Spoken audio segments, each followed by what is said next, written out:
I wanted to ask about the mucoprotein, whether it sounds as though it's not enough to just be having grain fields and pawpaw. Is that correct?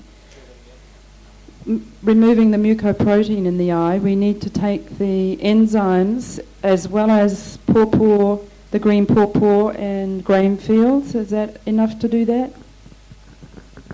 The grain fields only give you the amino acids, which we will need for our hormone production in the body. And if one amino acid is missing, then we, of the first 8 amino acids, for example, then we can't manufacture or secrete hormones.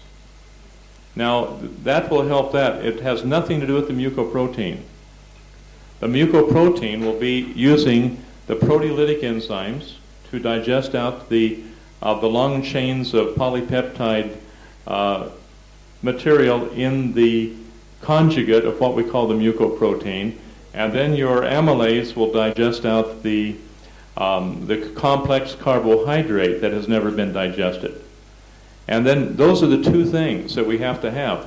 But on the other hand, we have to work on the thyroid, as Doug very adequately established here, so that the body then will begin functioning properly, and the source of mucoprotein then will slow down. We have to have a certain amount of mucoprotein just for the health of our body. Okay. Could you explain the connection between the thyroid and the mucoprotein buildup? That's too complex, David, right now.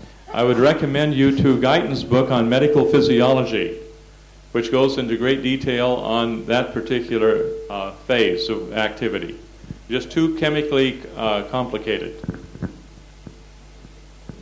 Next slide.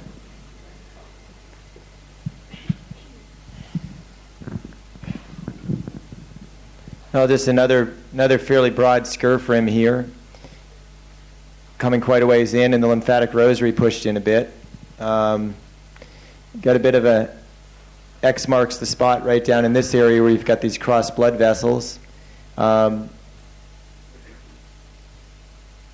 this particular young man, no nerve supply, no circulation to his body.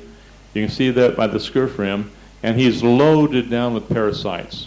And he had to come out, parasites coming out of him as big as my fist, just chunks of balls of parasites. And that kept on going for a couple of weeks. It wasn't just a little bit.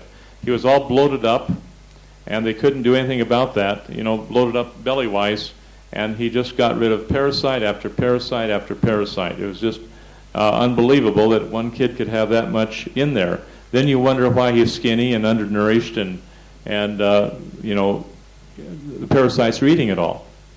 But just a quick thing, the different types of herbs we've talked about is driving out parasites. They'll work quite wonderfully on your pets as well.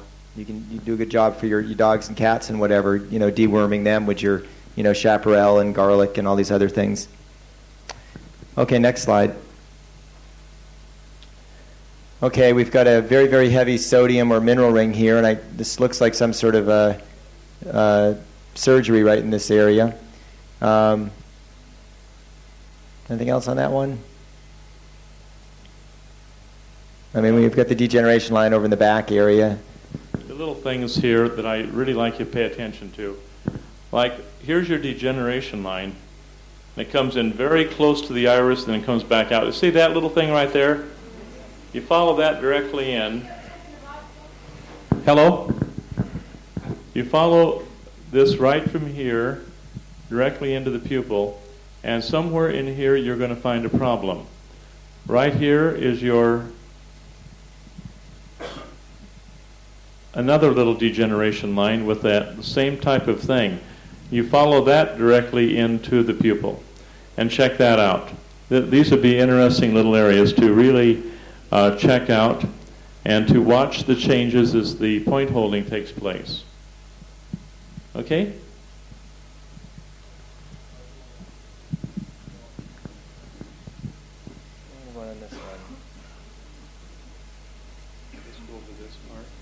Just the real raggedy. Just the blackness of it.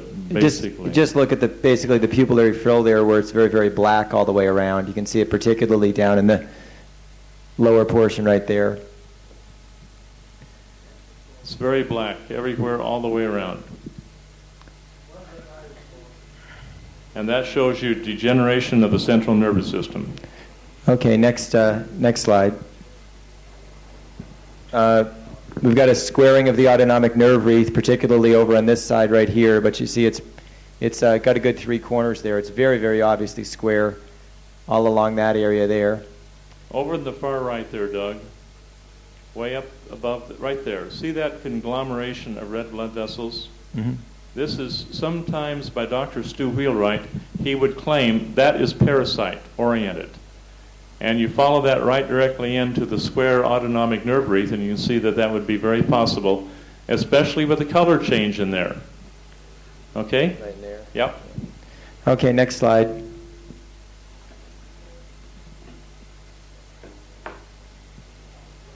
Well, I think we've seen this one, haven't we? I would certainly want to look at the pancreas. Yep, we saw that one. Yeah. Okay, next slide. Saw this one? Saw this one too. Okay.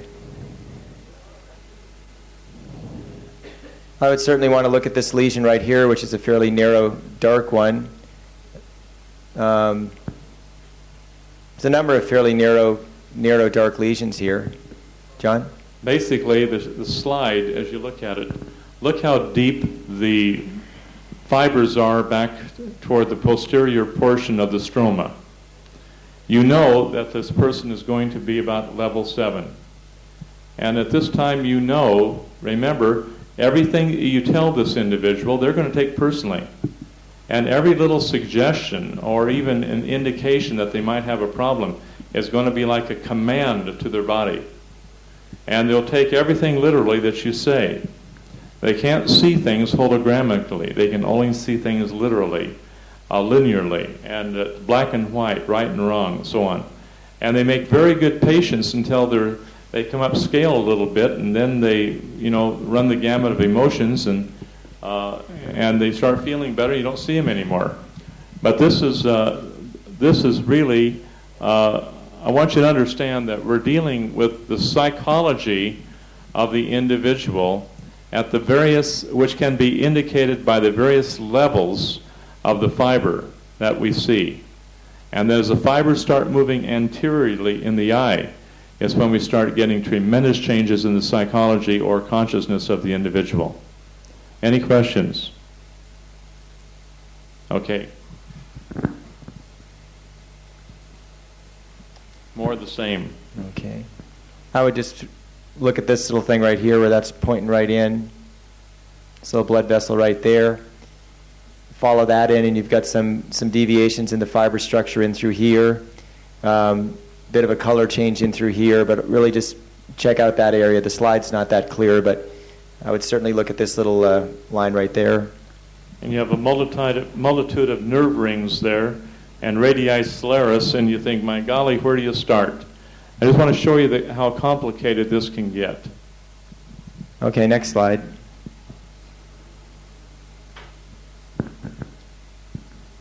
Anything on that? Same problems. Yeah. Okay, next slide. And I think another one on there? Pathological polychromia. See the black on top of the brown? See all that there? And that's where we have, you can see right up there, Doug, point to that one little spot. Right there, you can see the blue spot in the sclera, and that's not eye makeup. But here's where you have a person who's, they call this pathological polychromia because the person usually gets sick and dies. Okay. Next slide. I'd say you've got a blue blotch in the thymus area. Yep. Very heavy arcus senilis all the way around. Lots of stuff to work with there. Yeah, what do you do with that blue ring around? The blue ring. You've got the anemia ring there. Actually, another thing I would say is we're probably going to want to work with the liver there. Where you see that blood vessel right there that's hooked. Yeah. Okay. Well, with the blue ring, with the anemia, you're going to need to build up the blood, and one of the best things to do with that is going to be lots and lots of your chlorophyll from, basically your green drinks, your liquid chlorophyll, your wheatgrass juice, and other sources. The flax oil will build up the oxygen-carrying capabilities of the body, and also your, putting extra oxygen into the system, with your stabilized oxygens and other different, formations. And obviously avoid all the things that are respiration poisons, like your food preservatives and automobile exhausts and other things of that nature. Exercise, deep breathing, and on and on. Next slide.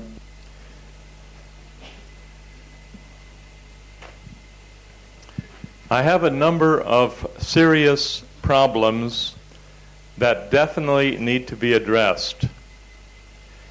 And these are areas that are evidently not being stressed definitely by we as instructors. Because if we were stressing them properly, then problems would not be occurring.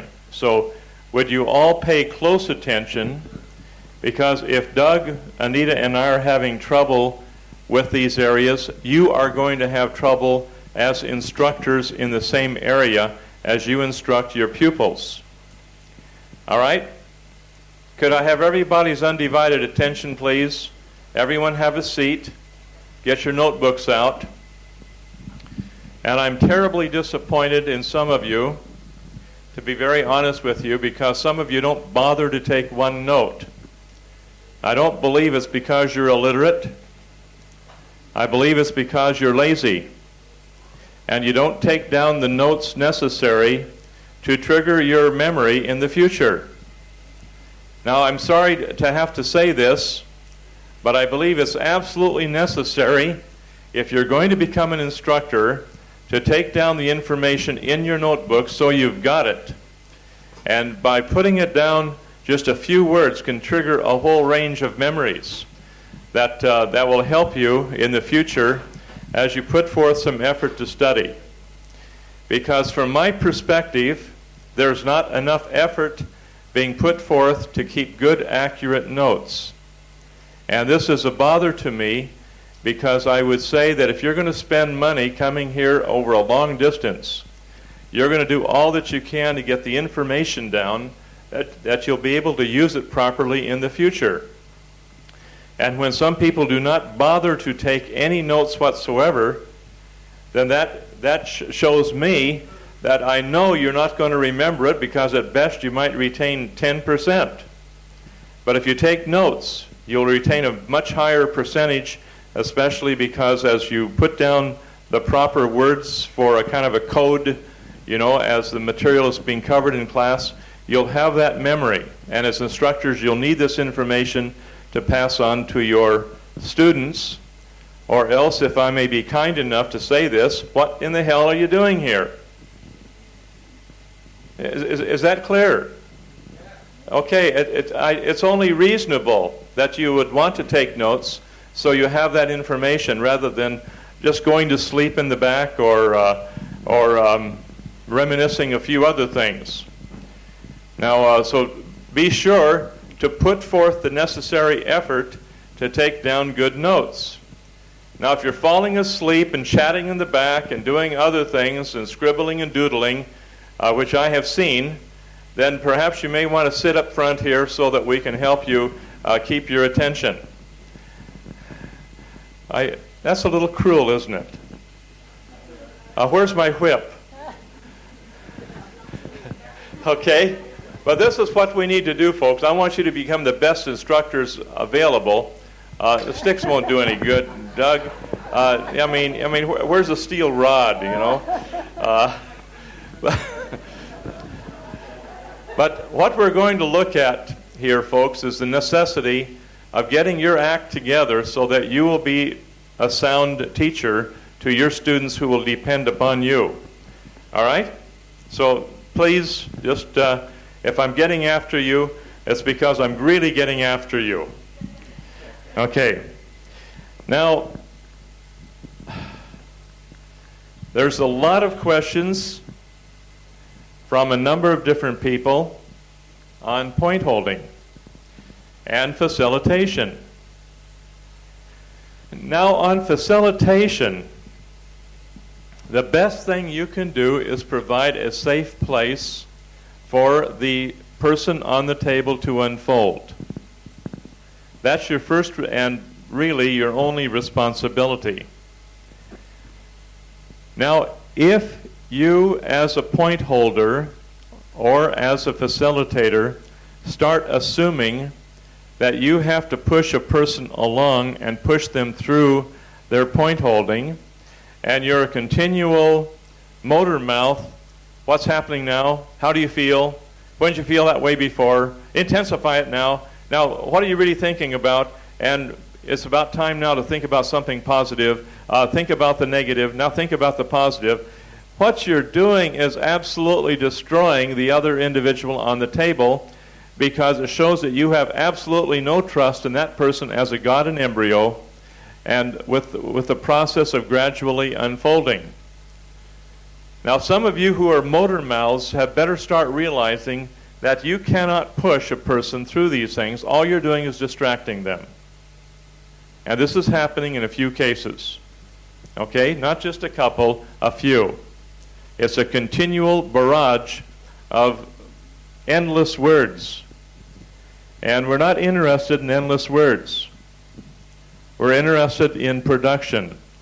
And you might wait a half an hour while a person's going through their stuff, and then they hit a good word pattern that you recognize, you see what's happening, then you just simply say, intensify that. And let them unfold naturally. Now, folks, there's no quick fix that you do have in other forms of various therapies like neuro-linguistic programming and so on. There's no quick fix here. There's the evolution of the soul in what we will call a self-realization. Some of the greatest masters are those that have their students just sit and meditate and say nothing to them, just have them meditate. And when the person complains, then they say, well, you haven't meditated enough, go back and meditate. And there's no direction, there's only meditate. And through meditation, then the person finds out how to meditate.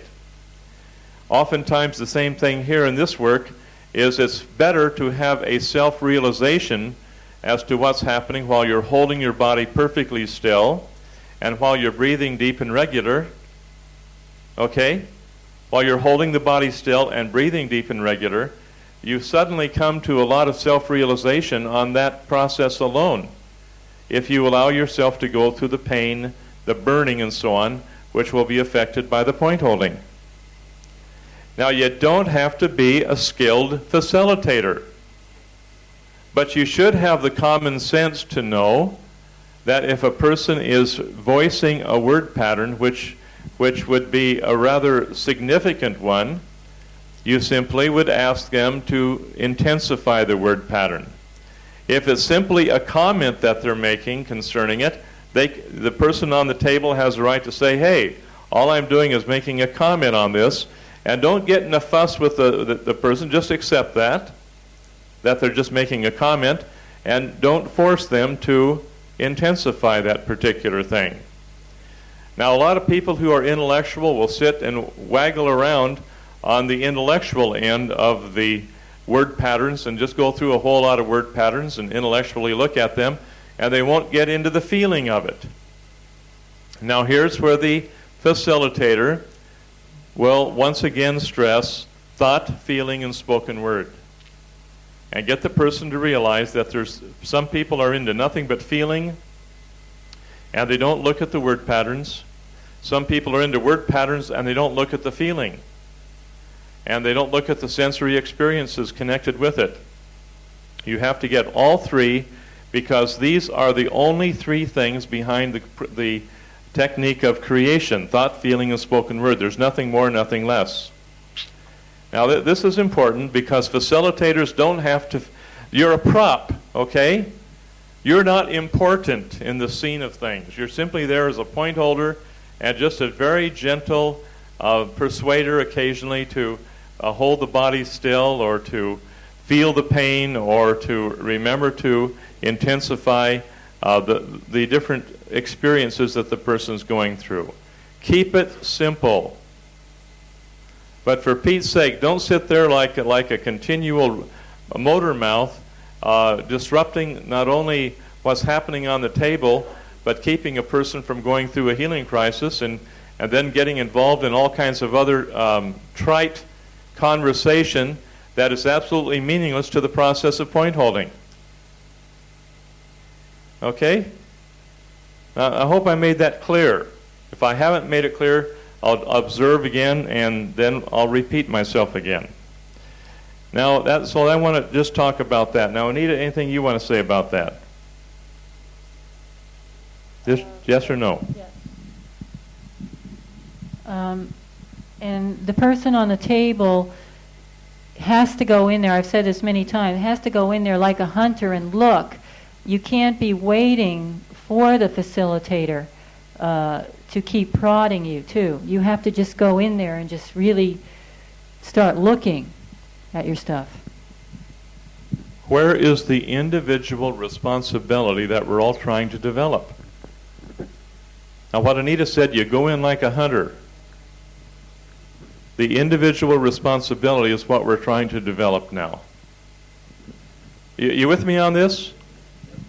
If you wait for the facilitator to prod you along, then you become dependent upon the facilitator, especially if the facilitator falls into the trap and starts prodding you along.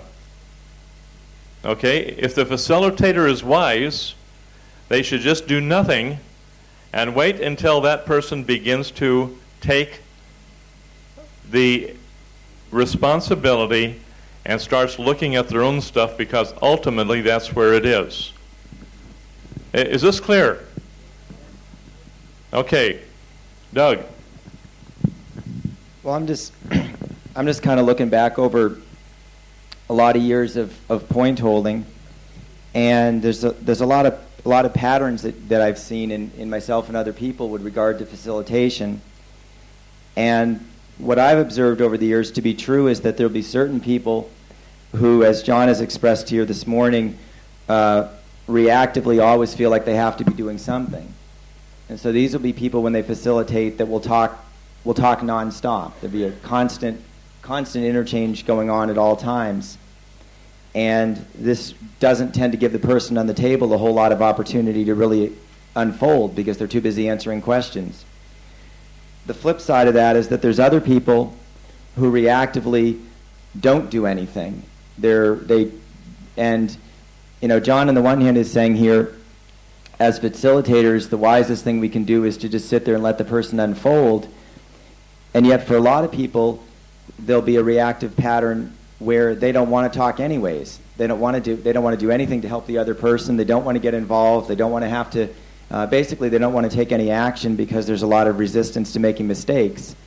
And so, as I see it here, there's a lot of different dynamics going on here, because it's not just whether you're talking or not talking as a facilitator. It's a lot of it, to me, has to do with what's the motivation, what's the programming there.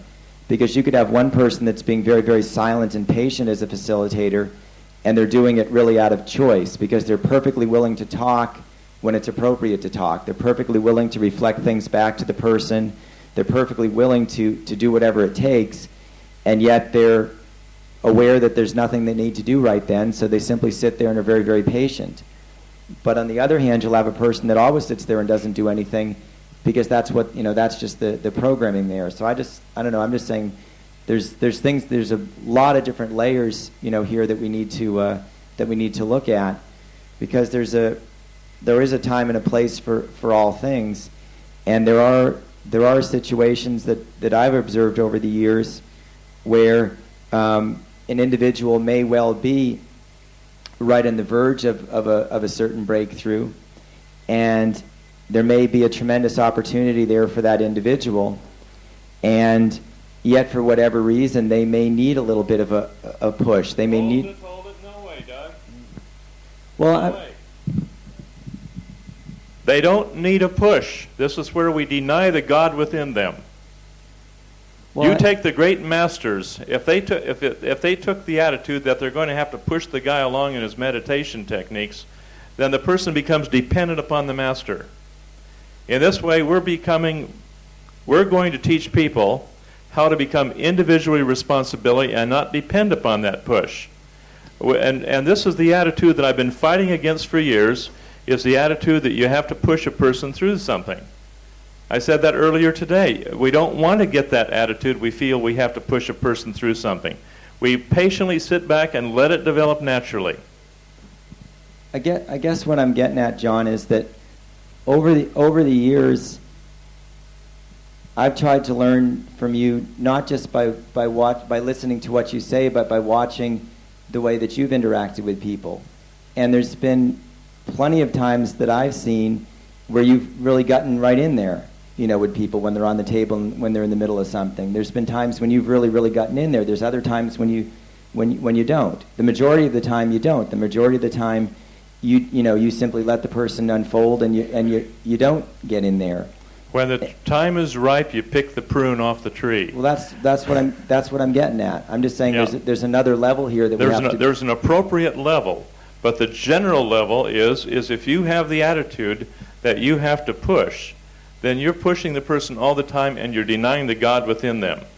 If that person is being responsible, and they're being responsible for their own word patterns, and they're looking at the stuff, there is wherein you say intensify it. And this is the principle that they have to learn themselves. And you can't push a person in it, even though it appears like you're pushing. You're teaching a correct principle here. The person's applying that principle. They intensify that. They recreate the thought, feeling, and spoken word, and they come out smelling like a rose. But they're not coming out from a position of dependency. See, this is what I'm saying. You're teaching them a principle, they're following the principle, and you're working together then as a team. And when they learn that for themselves, they can do it for themselves, and they really don't need a facilitator. Mm-hmm. And so what we're trying to do is become facilitator free from facilitation need, to where people can be walking down the street, go through a healing crisis, and go through it themselves without the need for body electronics. Now, if we have to have a facilitator to jog us all the time, and we become dependent upon that, then we'll never do it on our own. I agree with that. I'm just looking at those instances where it does seem appropriate. Those are the exceptions and not the rule. That's all I meant. Okay. But still, the attitude is here of wanting to help that person and wanting to push the person through that. And as long as we have that attitude, we'll not be effective as a facilitator, because we'll create a dependency upon the facilitator, and that's what we don't want to do. Okay? Got it. Okay. Question. Duncan. There's just one thing that worries me a bit. I find that when I'm on the table and I twitch or I involuntarily scratch something, and the facilitator concentrates on keeping me absolutely still as if I'm a corpse, it distracts me completely from any word pattern that is coming up. How important, how still must you keep the person that's on the table? I'd just like an answer to that one, please, because I think a lot of people want that one as well. You tell them to hold the body still and breathe deep. The exception to that will always be there, to where there'll be an unraveling of some trauma that they've gone through, where they go back through that trauma that they are unable to control until they get a handle on it, and then they hold the body still and breathe deep and regular. Yes, well, with me, I found that sometimes just when I'm starting to get a pattern in the back of my mind and something, I'll do that and then keep still, and my word pattern's gone. Oftentimes we try to tell the person to keep still, but we should tell them that before we even begin the session, so that they understand that. And so a person might all of a sudden have a spontaneous jerk. And they might have no control over that whatsoever. They know they moved. You don't have to tell them they moved. Let's have confidence in the person that they have enough sense to know that they didn't hold the body still and that they moved. Now, an hour later, Duncan, during a period of sanity, you might just say, now, are you remembering to hold the body still and breathe deep? And so as a facilitator, you're just simply being there as a reminder of the principles until the person can learn to do that themselves. You teach them correct principles, you let them govern themselves. Okay, sir?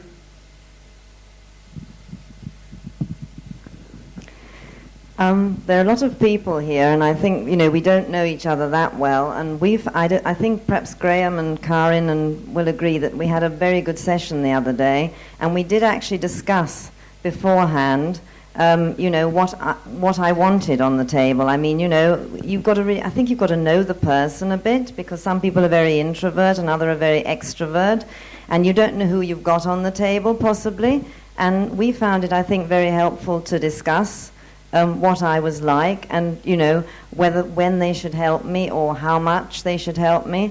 And I mean, I think for me, we had a perfect session. I mean, they helped me when I needed to be helped. They didn't say anything when I didn't need it. And I said I'd give them a sign, if I didn't want them to say anything, I'd sort of not answer or whatever. And I just think it's very helpful. I don't know what other people think, just to discuss this for a couple of minutes before one gets on the table. Perfect. Thank you. On Duncan's comment about distractions and jerks and stuff like that, it's obvious that things are going to come up and there'll be a jerk and stuff. But I've also observed people who all of a sudden will start to feel pain in their arm, and then they'll have an excuse, and I gotta scratch myself, right? Where I don't know if that's really important. Maybe we can get the people to ask to scratch a little bit, but I've seen some movements like that so people avoid going into the burning sensation. Exactly correct. And by moving and squirming, I use the word like a fish flopping around out of water, on the table. And some people do that when they get into pain. They squirm and move, and they never get into the deep levels of the emotional body.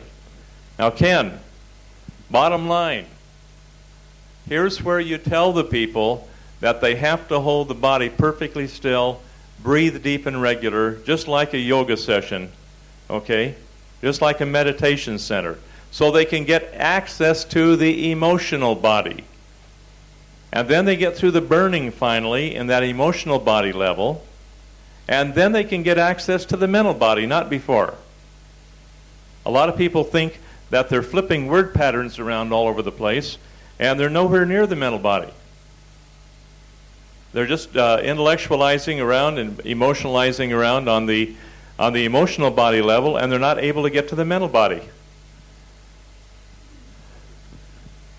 Coming back to Duncan's question and Ken's question, I have every session basically a lot of itching. I want to scratch my nose, always my nose, and before in Chambersburg, as Doug knows, I always used to do that, and now I just said, whatever happens, just intensify it, and I'm going nuts.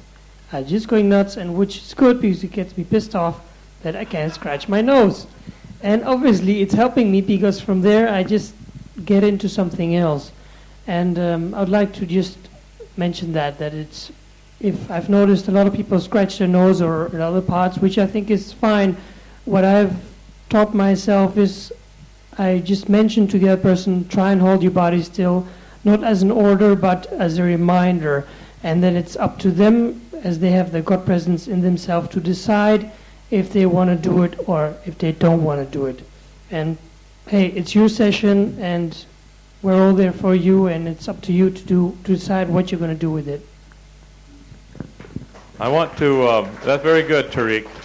I want to mention one thing here.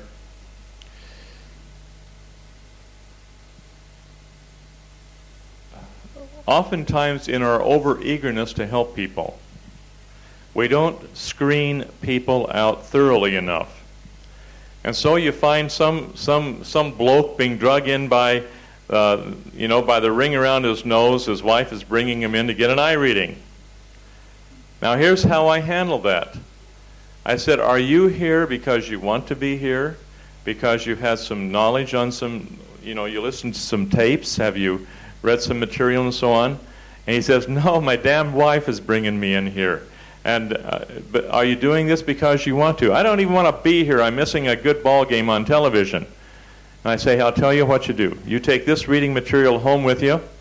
You study it if you want to. And after your ball game is over, and when you find time that you want to come in and you make the appointment, and not because your wife is dragging you in here. Now, there can be a number of different situations like that. But the thing is, number one, if a person's not here because they want to, in a professional situation on a one-on-one to do some eye reading, then you're going to waste your time, waste their time, and you're going to have bad feelings all the way around. But if you tell them, listen, you got things to do, you go home and take care of it now. Your mind is not on this. If you want to come back some other time, you're certainly welcome to come. Here's some reading material to go take you, and if you want to read it, and if you're interested, then you give us a ring. But you give us a ring, not your wife. We tell the wife that. And sometimes it's the other way around. People are forcing their kids to come in. Then the last place on earth those kids need to be is where they are. You take them, give them a tape, and let them listen to a tape or two, and then after a week or two they might come back because they're having trouble with an athletic injury or something or other. So take it easy with these people. Sometimes in the net that we put out, some people slip through the net a little bit, which we've had here. We had one person come who didn't want to be here, and that's fair enough. They had another agenda, and this was the last place they wanted to be. They lasted a couple of weeks, and then they're gone. But they're kicking and fighting and contending every step of the way because they didn't ask to be here. They were kind of forced and coerced to be here, and that is not good. You're with me on this? If people want to come, they come on their own volition, and then they will be willing to learn. If you have 3 or 4 people in a class that are there because they don't want to, that can sometimes upset the entire class because they're not going to hold points well. They're not going to have their own points held. To be very frank, somebody comes over and tries to help them, and they're just told to bug off. We don't want any part of you, because they don't want to be helped. They don't want to be here. They're upset because somebody had drug them here, and then that creates a condition that we can't deal with. Now, let me put it to you this way. In dealing with some of the life-threatening situations we have here, we have enough problems on trying to do what we can do for those people and the rest of us in a teaching mode. You know what I mean? We have enough problems, deep-seated problems that we're trying to resolve and help out, that they're life-threatening, folks. And here's are some things that we don't have room for anything of a negative nature which would keep us from being online to be of service to each other to the best of our overall ability. Now, granted, there's going to be problems, but let's resolve the problems with peace and love and a continual outflowing of love on these matters until those problems resolve themselves. And sometimes they don't resolve themselves in the manner which we would like to see them happen. But the thing is, just remember this one statement. All water will always seek its own level. And eventually everything will settle out to where a person's comfortable at where they are. And that's fair enough. Because we have our free agency, and that free agency must not be violated. We have to keep that in mind with the people we're dealing with.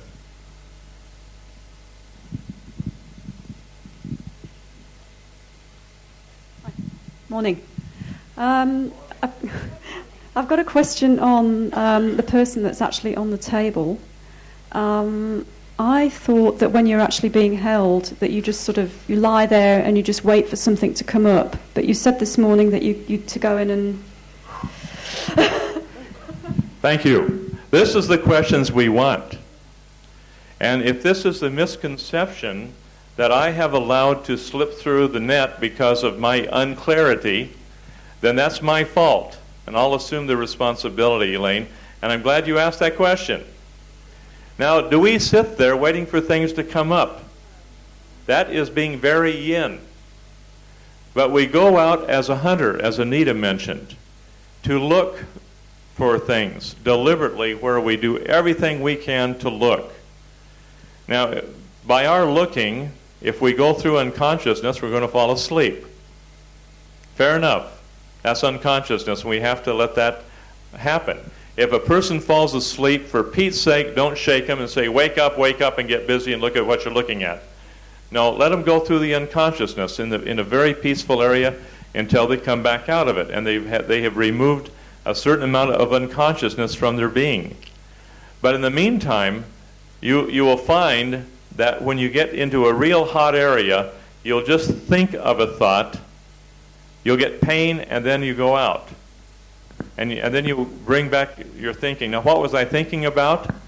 Oh, I was thinking about this word pattern, and then you have pain, and then you go out again. Okay, you have to struggle with that until you get it. You can't just lay back and just let it be done to you. You have to put forth the effort. Okay. I'm just wondering what happens when you go to hunt and then you find a situation where you're fighting with your mind.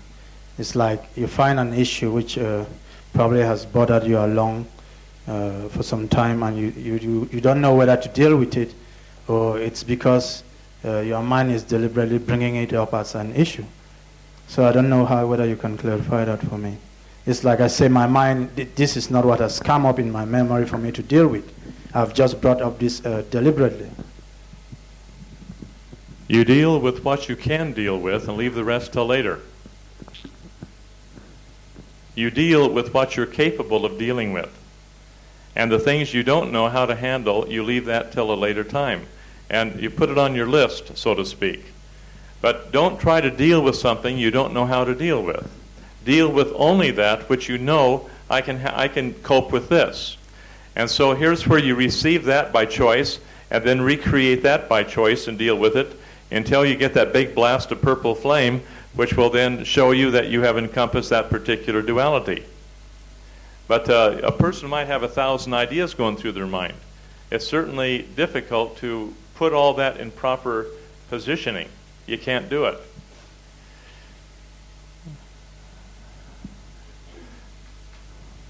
Okay, now here's another thing that irks me as an instructor. And as instructors, you put this down as a main thing and stress the situation. I'll ask you a question, which I have done. Now, what points did you have held? And you will have no knowledge, no memory as to what points you held. Are you keeping a record? Okay, there are some people I know are not keeping a record, but you should have a little flow sheet or a sheet that you devise of your own, which several people have done a beautiful job of devising a flow sheet which meets the standards very adequately. But take time to keep a record of what points you have held and what you haven't held, and whether they're on the right foot or whether they're on the left foot, whether they have cycled or whether they didn't cycle, whether they're complete, whether you had a point holder that may not have pushed hard enough and maybe you need to have extra effort done on that point to complete it. Now, here's where you keep a little record on these things, because this is your corpus delicti, and some of you are not keeping accurate records. Just like you have a full memory of every point you've ever held, and I know you won't have a full memory of every point you've ever held. It's just like keeping notes in a class. You don't bother to have a notebook.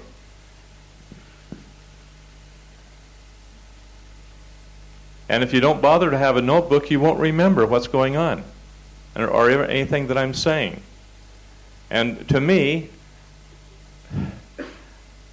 that means that I'm not important to the process here. And you're not important to the process because you don't care enough to take notes. Am I saying this strong enough here? So even on your points, on your accurate record of point holding, have a little respect for your corpus delicti. Have a little respect for the time that other people are putting in on point holding. And take a little time and keep records on yourself. Some of you have never learned how to do that. Well, one thing I was going to say here is that in a course of this nature where it is called an instructor's course, there will probably be a number of people here who don't really want to be instructors. That's not necessarily what everybody here is here for. But the thing to realize is, even if you're here for other reasons, even if it's not your intention to be an instructor, which is, certainly your own decision, the thing about it is, even if you're just looking at your own healing or healing your friends and family, you need to have this information. And as John said, there's no way you're going to remember all this stuff without the notes. When I took my first set of courses with John, I was fresh out of university, so I was still pretty much in that mode of writing things down and all, and so I kept a pretty thorough notebook. And I found for years and years and years after that, I could go back and refer to that notebook, and it was like every time I read through it, there'd be things that I hadn't remembered. There'd be things and I mean, I have a pretty good memory and all, and there'd be things in that notebook though that I wouldn't have retained if it wasn't for the fact that I'd bothered to write them down. And something like that, a good thorough notebook, it's a real treasure. And the thing about it is for the people that are repeating the course, it's never the same course. There's always all sorts of new things. I noticed, for example, we were down in Melbourne, and there's Peter Brotherton, who's just finished an instructor's course, and he's down at weekend seminars. And instead of going into it with the attitude of like, oh, I've already done the instructor's course, I'll just kind of go through the motions here, there's Peter taking notes and asking questions and really, and getting all excited because he's learning things in the weekends that he hadn't just learned a month before in the instructors. And that's the kind of attitude we all really need to bring to this, that we're, that joy of learning, and that just that burning desire to know the truth. And if we have if we even manage to get 15 or 20 people in the class like that, we're going to have a heck of a time here, because they're going to carry everybody else right along with them with their enthusiasm. I imagine in this group, if you there's probably about 10 of you that if we took those 10 people out of the class, that would probably be about 3/4 of the questions. I mean, just think about that one simple thing. There's probably about 10 people here. I'm not going to name names. You know who you are, but there's probably about 10 people here that are asking the vast majority of the questions, and there's probably about another 30 or 40 that haven't asked a single question yet. And most everybody else is in the middle, where they've maybe they ask a question every other week or something. So just consider something as simple as that. That's a fair statement, Doug. That's a fair statement. Okay. It's first of the week. Here's Gloria. The question was what just finished before about the violet light. When is the time and the appropriate time to bring it through? If you do it right, okay, the appropriate time is all the time. But what you'll find is after you've gone through the burning sufficiently, then suddenly you get access to the mental body. And then when you get access to that mental body, and you are able then to hold one thought in your mind while you are intensifying the negative thought that has captivated us for so long, and you hold the two together, then all of a sudden it goes poof in a big blast of violet flame, and you don't even remember what you're thinking about. It's just gone, and that's gone out of your system. And this is what we want to learn how to do, because it's not just a mechanical thing of doing it with the violet flame. It's the mechanical thing of looking at the duality where we have a change of consciousness and a release of the resistances that we have, shall we say, impaled upon ourselves. And just let those things go, and they just blow out in a burst of violet flame. Boom, they're gone, and you won't even remember what you're thinking about. All cause, all effect, all record, and all memory are gone. And that's on the mental body level. If you're still bouncing around the intellectual level of the emotional body, which would be the pancreatic level, then this will not be happening to you. and you're still bouncing around linearly thinking, where you're bouncing from one word pattern to another word pattern and to another word pattern, where you're not encompassing the duality at the same time. You want to say something? You sure? Okay, Doug. With the violet flame, Gloria, one of the things that we all have to be aware of here is that, as John has expressed, most of us are starting out where we're extremely linear in our thinking at best. Meaning that, for most people, they're not even all that linear yet, as far as really being able to be rational and logical and sequential in their thinking. And so most people are coming from a position initially where they're really, for the most part, only thinking of one thing at a time. Their attention is not really all that expansive. It tends to go from one thing to the next in a certain order. And so, in my observation, for a lot of people, if they try to focus their attention upon the violet flame, they have a tendency to get so fixated on the violet flame that it's very, very difficult for them to be aware of anything else. And so there's a real fine line there where so many people are able to focus their attention but only to the exclusion, not to the encompassment. If you're able to focus your attention to the encompassment of many things, then, as John has said, using the violet flame continuously would be a great blessing to you. I mean, if you're able to still stay in the memories and stay in the emotions and stay with the word patterns and then simultaneously encompass it all with violet flame, it's going to accelerate your unfolding tremendously. It's going to bring things up on a much, much more rapid level. It's something that people have to work towards. It's not all or nothing here.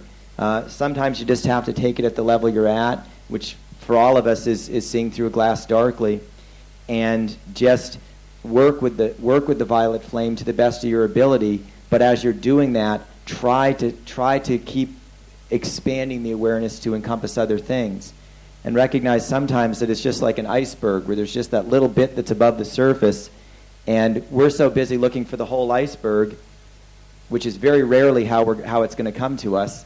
But we're so busy looking for the big picture that we miss the little tiny things, whether it's an itch in the nose or the fact that we want to move our leg or whatever's coming up. These are the things that are, really going to set us free if we can take those little things, those little pieces that are coming to the surface, and keep expanding our awareness around those. That's what's going to do it. But we all get very fixated. We all get very focused in our attention, and that's the trap. One of the things that all of us do, some more than others, but I think it's a fair statement that we pretty much all do this, is when we're lying there on the table and we're looking for things to happen. In other words, we're not just waiting for things to happen, but we're also very aggressively looking for things. One of the traps that many of us fall into is where we immediately label and judge everything that comes up. Oh, this is a good memory. Oh, that's nothing. So we're sort of missing the boat right from the start because we're already attaching significance or insignificance to things. And I do this too. I mean, I think all of us do this to some extent. But the bottom line is, if we've gone into the point-holding session with the perspective that we want to have those experiences that will be for our highest and best good, then what on earth are we doing by saying something's insignificant? What on earth are we doing by saying something's unimportant? If we've put out that prayer that we want to have those experiences that will be for our highest and best good, then really whatever comes up is perfect. Whatever memory comes up is perfect. Whatever thought, whatever word, whatever emotion we become aware of, it is exactly what we need to be looking at. And yet I see it happen all the time that people say, well, I don't want to look at that. That's not a very good one. I want to find something better. And so we spend a lot of time going around in circles and looking for other things to think about, rather than just dealing with what's right smack in front of us and is really calling for our consideration.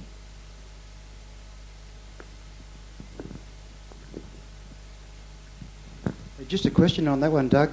It's been my experience holding points on people that occasionally you'll be holding a point and then you'll feel a heat or a movement.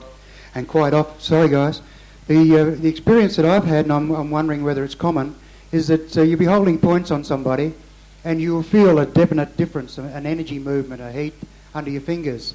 And quite often, if the facilitator then says, hey, what are you thinking now? And they intensify that particular thought, it generally leads to real good pay dirt. I was wondering if that's a common experience. I believe so, and it seems like a lot of other people have noticed that. One of the things that you can do as a point holder or a facilitator is the very simple, very, very simple position of just saying, oh, the point's getting very hot now. And you don't even have to be more aggressive about it. Just let the person know, give them some feedback. The point just started heating up and or it just started having electricity pour out or whatever. And a lot of times that will help the person to understand that they're really looking in a good direction there. I think that, for example, Bob, what I do, okay, is if I'm holding a point and if suddenly I get a big jab of electricity, I'll simply ask the question, what was that? What were you thinking about? What was that? And then the person will usually say, well, nothing. And then you get another jab of electricity. Well, what was that? Well, they're just thinking of their mother. And then next time they think of their mother, you get jolted. And then you realize that you're into a heavy resistance pattern with this much electricity involved.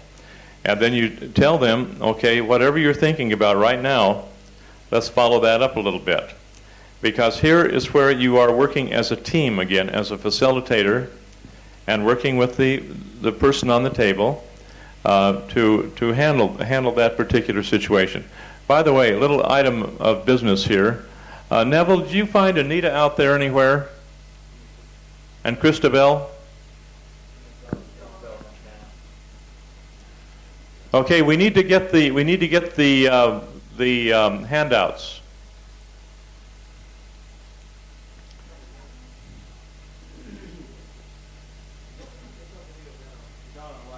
Okay, just mention handouts to her that we'd like to have those passed out now.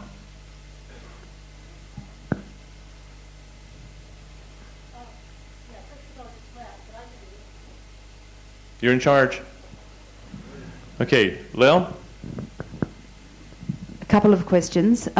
When you're on the table and you're trying to encompass many things and a lot of thoughts come up, how do you actually know which one to pursue? Like if a lot of things are coming up for you? We just answered that question. You have a number of things swirling around you in your mind. You make a choice, and you choose to receive this one, and you work on that one until that's resolved. Then you take the next one, and you work on that till that is resolved. Which apple do you pick when you're picking apples? The one that's in front of you. And then you pick the next one, the one that's in front of you. And then you pick the next one, the one that's in front of you. And don't put any importance as to which one you pick. Because as soon as you start putting significance or importance on the one that you deal with, then you're right again into judgments and druthers and things like this, and then you avoid the issue of dealing with it all. Okay? The other question is about use of the violet flame. I'd really like to be instructed in that a bit more. And also, sometimes one of the point holders will say, oh, I'm bringing in the violet flame now for the person on the table. I'm just wondering how appropriate that is, or should the person whose points are being held be doing that for themselves? Repeat the question. I have seen on occasions where a person will be having their points held, and one of the people holding the points will say to the person on the table, I'm going to bring the violet flame in for you now. How appropriate is that? Now, some people think they're God. Okay? They can bring the violet flame in as much as they want to, but that's not going to... But in the end result, you have to do it for yourself. Okay?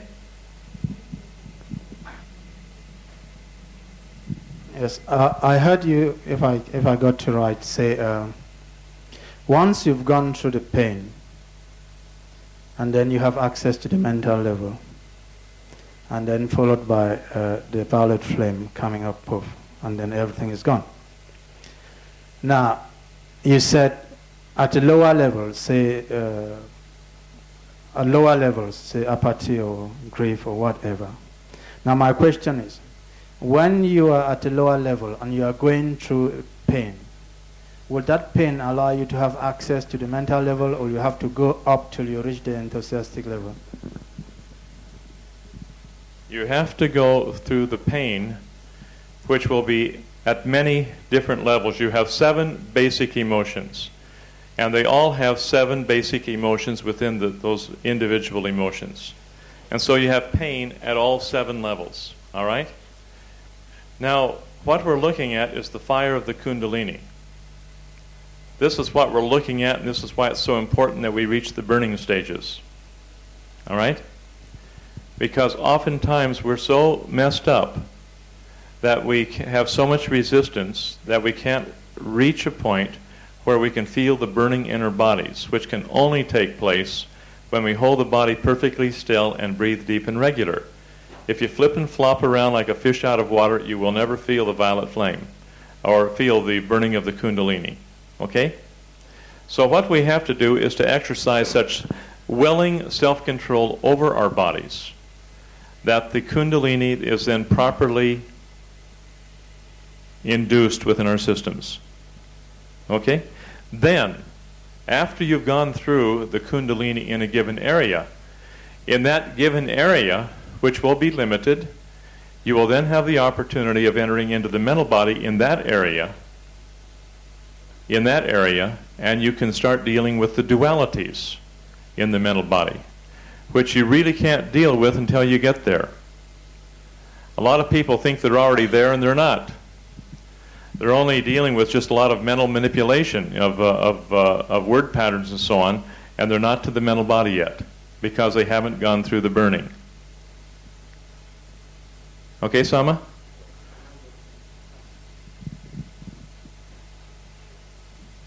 So you're actually saying that at each level, once you've gone through that pain, initially I thought that once you go through the pain, say of the grief level, it will allow you like to gain promotion to the fear level. But it's not that. That's what you're saying. It's not what I was thinking, just what I've explained. Okay. It is in part. Okay, as Anita's coming around, and those who are helping her out, make sure that you all get one copy of the handouts, and don't mess them up. They're in order as how we're going to be presenting some of the material. Okay? I hope those were collated properly, Anita. Were they? Have you checked? Good. The number should be 1, 2, 3, 4, 5 on the numbers so that you can keep that all together. Okay, I have a question. I'm looking at this whole concept of individual responsibility, and I'm looking at those. I'm looking at the overall principle that for the most part you create a safe space for the person on the table, you encourage them to be individually responsible, you teach them correct principles in advance, you may give them a little bit of a reminder from, here and there, but basically you let them unfold at their own pace. So I'm looking at that on the one hand, and I'm looking on the other hand at those exceptions where you may be moved upon to really get in their space quite a bit more. And I'm wondering if the principle here is that you really, for the most part, are going to get in there and really help a person, well, certainly only when it's appropriate, but also ultimately, is that basically going to be pretty much people that are already being individually responsible first? Because what I'm looking at, John, is this. In community situations that some of us are aware of, if you try to assemble a collection of individuals together where the people have not been capable of being responsible as individuals first and foremost, then you have a community that's pretty well full of holes to start with and is doomed to failure. What are you trying to get to, Doug? What I'm trying to get to, I guess, ultimately is, it seems to me like, on the one hand, we're individually responsible, and yet on the other hand, we are trying to work together. We are trying to help each other and to be of service to each other. And you help a person to help himself or herself at their own level of progression. Mm-hmm. You can't put a quart into a pint. Mm-hmm. So you let them move at their own individual rate of speed. And you will be totally involved in administering the law. Now, if you remember and apply this continually in your mind, the faith, virtue, knowledge, temperance, patience, so forth, patience, brotherly kindness, godliness. Charity. Stop at godliness. Okay. This is where you are administering the law at the level of acceptance of the people that you're dealing with. Now, that's going to vary from one person to another. So you cannot be fair and equal with all people. That's pure communism or socialism. You cannot force everybody into the same mold. You have to understand that everyone is at their own level of progression, and that you are providing the umbrella for everyone to progress at their own level of progression. Rather than forcing everybody into the same mold, it just doesn't work. Okay, thank you. Now that still will have to do with community, but it also has to do with individuals in a situation such as this. So you have one person do one thing, which they're capable of doing, and you get a little bit brutal with them, very firm, because they can handle it. And you're impressing upon them a law, and you insist that they do it. And you have seen me do this, where I'm just absolutely brutal, because the person is capable of moving through that situation. They want to, and I'm right with them, and I'm telling them to do it. I'm not being any mamby-pamby about that. There's no mamby-pamby here. Okay? Yet somebody else, you have to hold their hand and kind of love them into it gradually, because they can't do it on their own. Now, they can't do it on their own because they've never learned to discipline themselves on their own. So you sit there and work with them until they can. And then you get mean because you know then that they can handle it. And you don't take anything less than perfection from a person. In a situation such as this, in a class such as this is what we're here for. But it's an individual progression. Okay? Jenny. Sometimes in a point-holding session when I'm on the table, I become very confused and I'm floundering and I don't know how to deal with the situation or what to do next. Then, can I get a bit of help? Did you come out of it? Was that perfect for my situation, that floundering is what I have to do? Did you get through the floundering? I don't think I have on many occasions. I just continue to flounder. That'd be right. That'd be right. You continue to flounder until you can take the bull by the horns and work through it on your own. And it's a process of self-realization. If somebody outside of yourself think they know what's best for you, you mark it down. They don't know what's best for you because they're not walking in your moccasins. But they provide a safe place for you to flounder until you get it. Okay?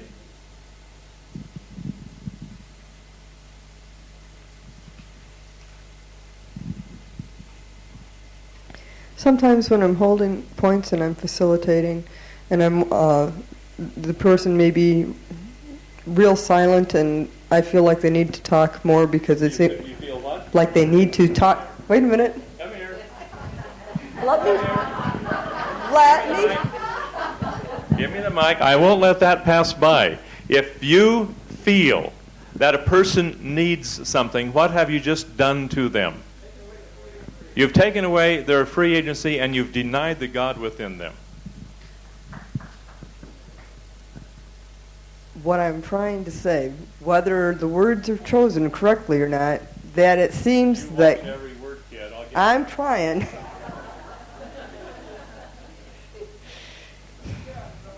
Let me get it out first, John. We'll fix it after it gets here, okay?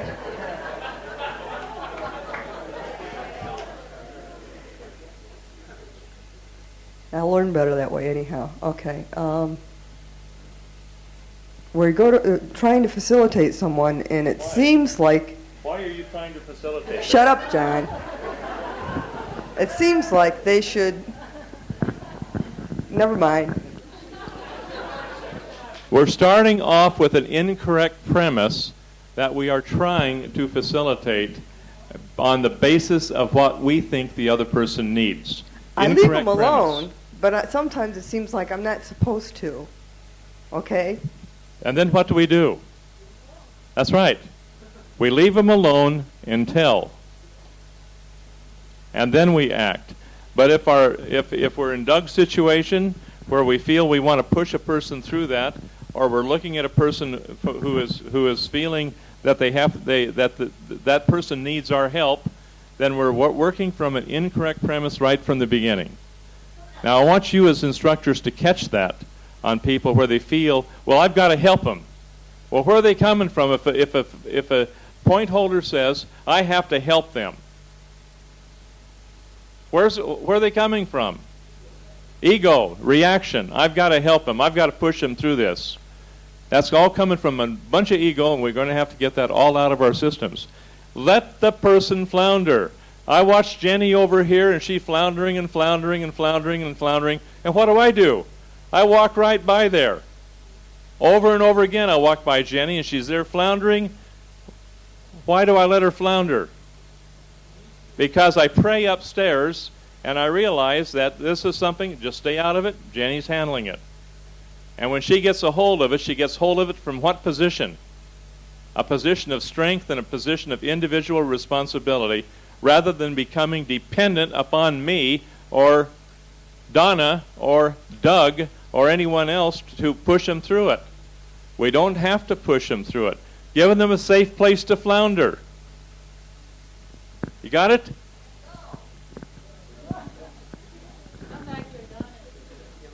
Come back here, Donna.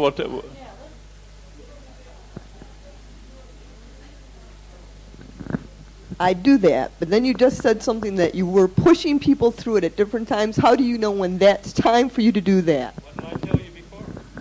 What did I say before? You remember what I said? The rule is that you don't. Until what? If you're moved on by the Spirit of God, and when you're moved on by the Spirit of God, you know when to be there and help that person over that one hurdle. And you're there working then as a team, and we're working in unity at that point of time. But unless the Spirit of God moves upon you, leave it alone. If you rely upon your own intellectualism, invariably you'll make a mistake by interfering. That's clear enough? Okay, John Hutchison, you're next. How is your ulceration? It's getting better. I was on the table the other day, and although I appeared to get all the way to enthusiasm and the violet light and all the rest of it, I didn't actually have a particular memory. And I'm wondering if that means that, I had the word pattern, except I didn't have a situation I went back to. I'm wondering if that actually means that a piece of the puzzle is still there to do, or does it it doesn't appear that I'm not quite sure of the question I'm asking. The bottom line, you haven't arrived yet. And we're all in that boat in some areas. Okay, sir?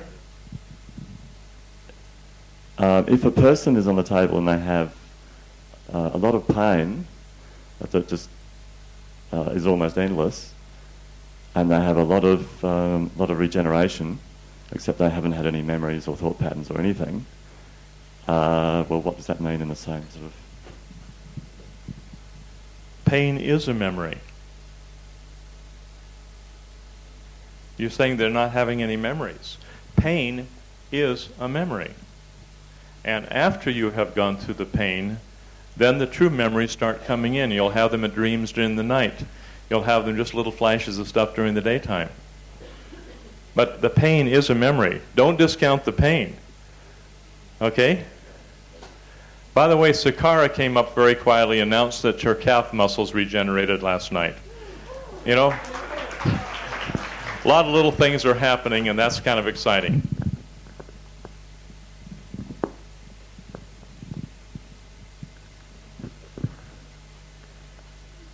How do you know that you're moved by the Spirit of God unless you're praying? First of all, you won't.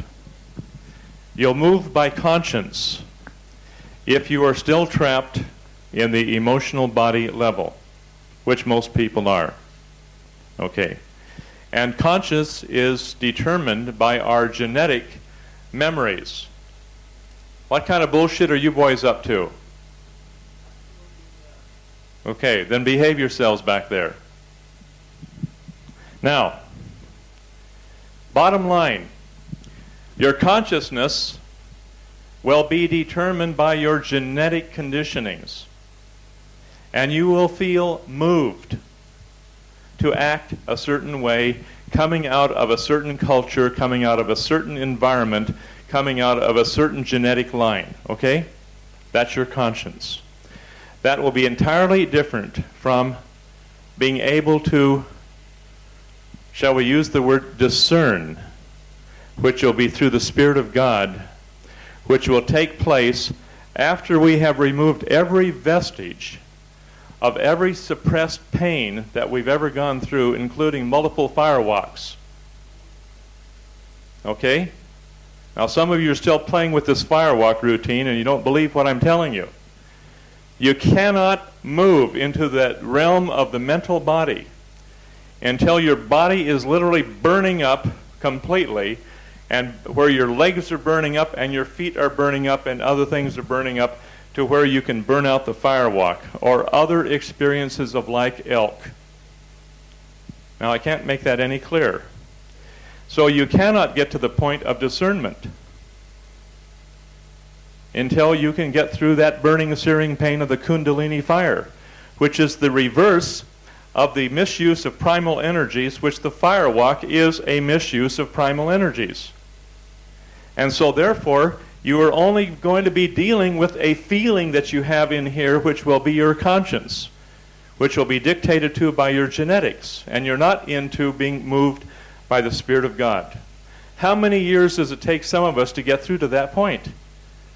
For myself, many, many years. Other people seem to do it very quickly, and they're into this mental body, and they're able to see things and discern things which are free of reaction. But until you've gone through that burning, searing pain of the Kundalini fire, you'll be bound by emotional reaction, and there's no way to get around that. And that's why we're talking now about finding out all the reasons why we're not getting into the burning, searing pain, which some of us have never experienced yet. You with me on that? Sure. Does that help, sir? That's right, thank you. Okay. I have a question, John, about pain is a memory. Hold on. Did everyone get that down in their notes in some form that you'll never forget it? Okay, there's a difference between conscience and Spirit of God. That's a very important situation. Discernment can only come at the mental body level. Because if we haven't gone through the emotional body yet and haven't got to that mental body, we cannot discern properly. Okay, go ahead, Tom. My question is about your statement, pain is a memory. My understanding is that there's pain, then what we do with it is suffering. So for me, there's pain, suffering, or let's say acceptance of pain. Now, could you clarify that? Because for me, there's pain, all right, but it's what I do with it that matters. Of course it's what you do that matters. But you have you have your enthusiasm level, and then you have your pain level. That's an emotion. You have a memory of emotion. I see it. I'm. And then you have anger below that, and you have fear below that, and so on. Now, pain is an emotion. The three things behind every creative act will be thought, which is your sensory experiences, your feeling, which are your emotions, and your spoken word. You have memory in all three areas that you have to master. So pain is a memory. Physical pain cannot be separated from emotional pain. The feelings and emotions are exactly the same. Go ahead, Tom. Yes, I see. Insofar as I have this experience, I interpret it as pain. It is emotion. And it is a memory. I'll have to look at that more to fully understand that, John. It's just a memory. Can you remember battering your toe when you were a kid? I understand that, yeah. Okay, that's a memory, isn't it? Yeah. Is the pain then a memory? Is it associated with your toe, associated with bumping the rock?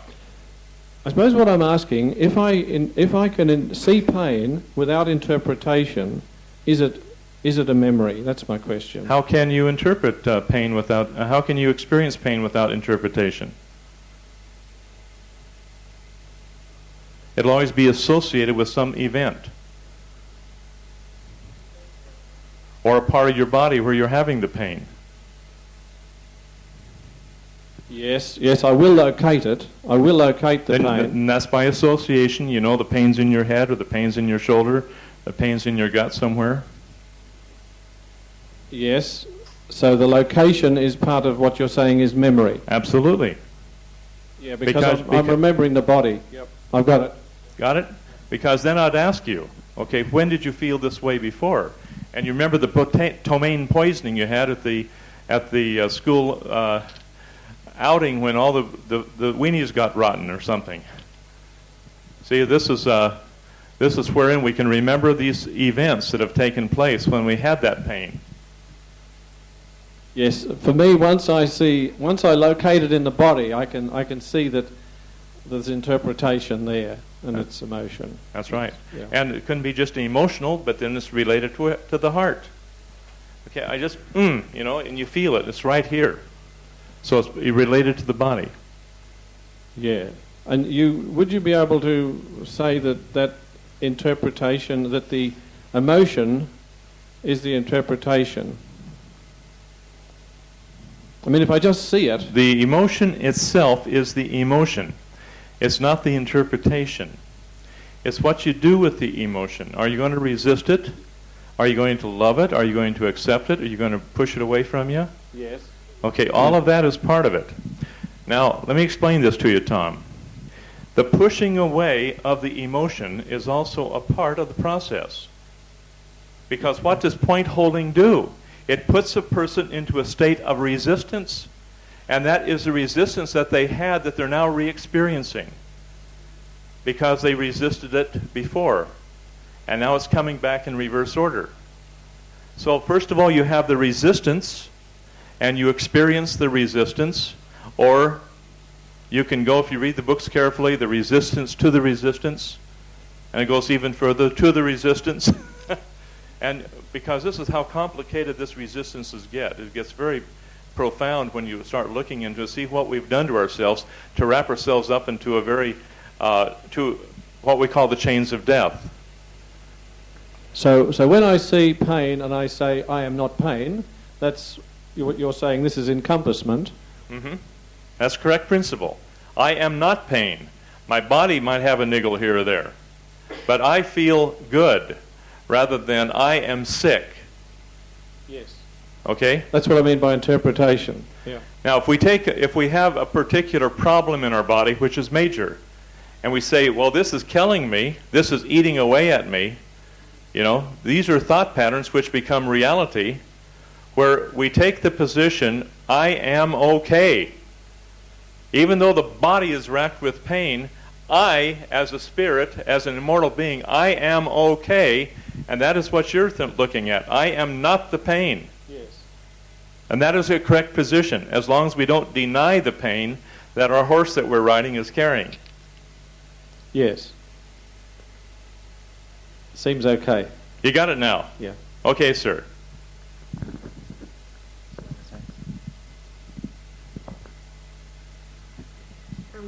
I'm not sure exactly how to word this, but... Be careful, I'll get you. That's what I thought. I'm a bit scary. In terms of the scale of emotionality, what is happening during point holding when you have a point being held and within 5 minutes you have that burning, searing pain? You haven't necessarily got a memory there, but straight away you're into that really burning pain. What's happening? You're instantly into transmuting. Everything that's associated with that is fear, that is anger, that is grief on down the line, okay? Or I should have said anger, grief, or anger, fear, grief, apathy, unconsciousness, and so on. When you go through that anger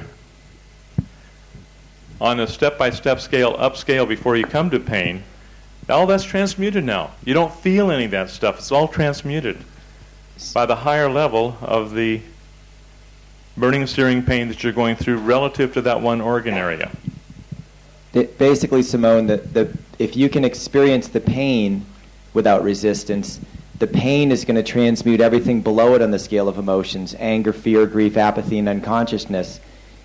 But it's going to take the enthusiasm to transmute the pain, which means it's not enough just to be in the burning, searing pain. You have to be able to experience the burning, searing pain and not resist it, which sometimes takes a little doing. But what some of the people are doing, they're having the pain, and then they get the bliss, and they're just totally blissed out. And they go, yeah. And they feel that enthusiasm that we're speaking of here because they're no longer resisting the pain. How many people have felt that? May I see a show of hands? There you are. Nearly everybody. Got that, Simone? Okay. Yes, young lady.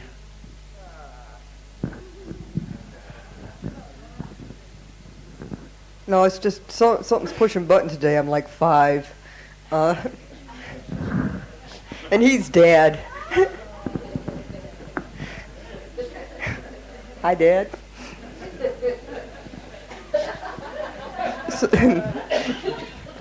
So you can go into, back to her question real quick. You start into burning, searing pain and not have a memory, and that is the memory. That is memory? Okay, that was 1. Now, 2. The fire of the emotional body. That is the transmuting fire which transmutes the emotional body. Okay. That is memory. Okay. The other question is, you saying that if someone's done the fire walk, they won't feel the burning, searing pain? Not until. So what happens with me in the last session, I kept burning, and my programming people hurt me. People hurt me, and I hate people, so I didn't want to feel the pain. And what I've been experiencing since then, and my last session being 6 hours with my face down, I was in a lots of pain. Simon was in a lot of pain, and it was the same pain that you have when you do the triple axis, the same burning there. But I kept surrendering, and I want to encourage all of you, just in the cranial also, just surrender, just ask constantly, just accept the pain, don't start fighting it. But I kept doing that, and then for the last 2 hours, my legs, my feet, my arms were like burning, just pain, but pleasant pain. And I had... Before, John was saying, it was a hard time for me, even I teach Reiki, to stay in contact with the God consciousness in myself. Even when I met Esther, and I heard about a master, I had a session, I say, this master thing, that's nothing for me. But now I'm getting in contact more and more with it. And the last 2 hours, I was in pain, but it was just easy. And the burning was intense. And I had that strong connection also with Jesus and with God. And I can talk easily over it now, because before I was like ashamed talking about it because I couldn't feel it straight. So the burning is there, and I accepted the pain, and the bliss was there. But look at the thought patterns that you were going through. What did you do, and what happened when you took the thought patterns and looked at the duality? There was constant. It was all the program, all the memories also were there where people hurt me, and I was in pain. I was in heart pain. I cried on the table. I was in physical pain. My ex kicked me. I felt that, and I went through that before, but now I could accept it, and it was like it opened up my heart much more, because it was like burning in my heart, and something very beautiful happened in the Reiki, just the last initiation, and I just want to say something before that, because with releasing the pain, I had also the other side. I kept in mind that it was just pleasure for me, because I had lots of physical pain. So I think the last 48 or more, I just released lots of sexual energy, because I want to make love, but it's like it was always like there was some pain involved in that. So I kept releasing that. And in the last initiation that I had, it was like the universal love, the unconditional love was so intense. It was like my heart came open. And then I had the other side of having and feeling intensely the love just to one person, to one man. And that came together also for me. And I couldn't manage that for a long time, but now it's there. And now also, it's like the sexual energy is like, it's still there, but it's relaxed. And it moved up to my heart. And it was yesterday burning and paining. And when we were finished, I just went to my room and I cried for a half hour, very intense. And I could see both sides. And I feel I'm able to live the unconditional love with people, and also to share my life with a person. It's like things coming together when you really accept that pain level. What happened to the violet flame? It was there for 2 hours constantly, and the cosmic connection was there. But what happened when you took a look at the duality and you held that duality there? It poofed, but it not just happened in that one moment, because I'm walking around and I'm like integrating constantly like dualities. And like poof, sometimes it's again another violet flame just in walking around. And just one right after the other, the yes. dualities, poof, yes, poof, poof. And with accepting the pain, because I'm working on this for 12 years intensely with different modalities, it's like, but I didn't get the pain out, because I kept resisting the pain, because there was so much pain. And now I feel I'm going through my healing crisis, but I feel so much joy, and so much love, because I accept the pain. And if you keep fighting the pain, the emotional pain, or the physical pain, or the mental pain, it's like it's all one. You keep fighting it, it stays there. So it transmutes when you really accept it. And what I've been feeling also in the initiations and out here, I think we have so much pain in our heart, but sometimes it's too intense and too much to let it out all at once. And I experienced that level of pain where John was saying, if you're in that pain level, you transmute all the other levels below. And I just was saying, yes! Because that's what I was experiencing for 2 hours. Because I had say, okay, it is okay that the pain is there. I'm not fighting it anymore. And it's getting easier after 2 cranials, maybe after 1 cranial. It's getting easier to accept that level, because that's the spiritual growth. You need to move through that. Yeah. So thank you all.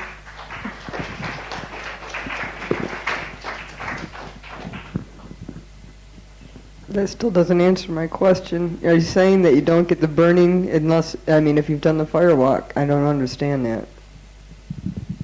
Did I ever say you don't get the burning if you've done the firewalk? I have never said that.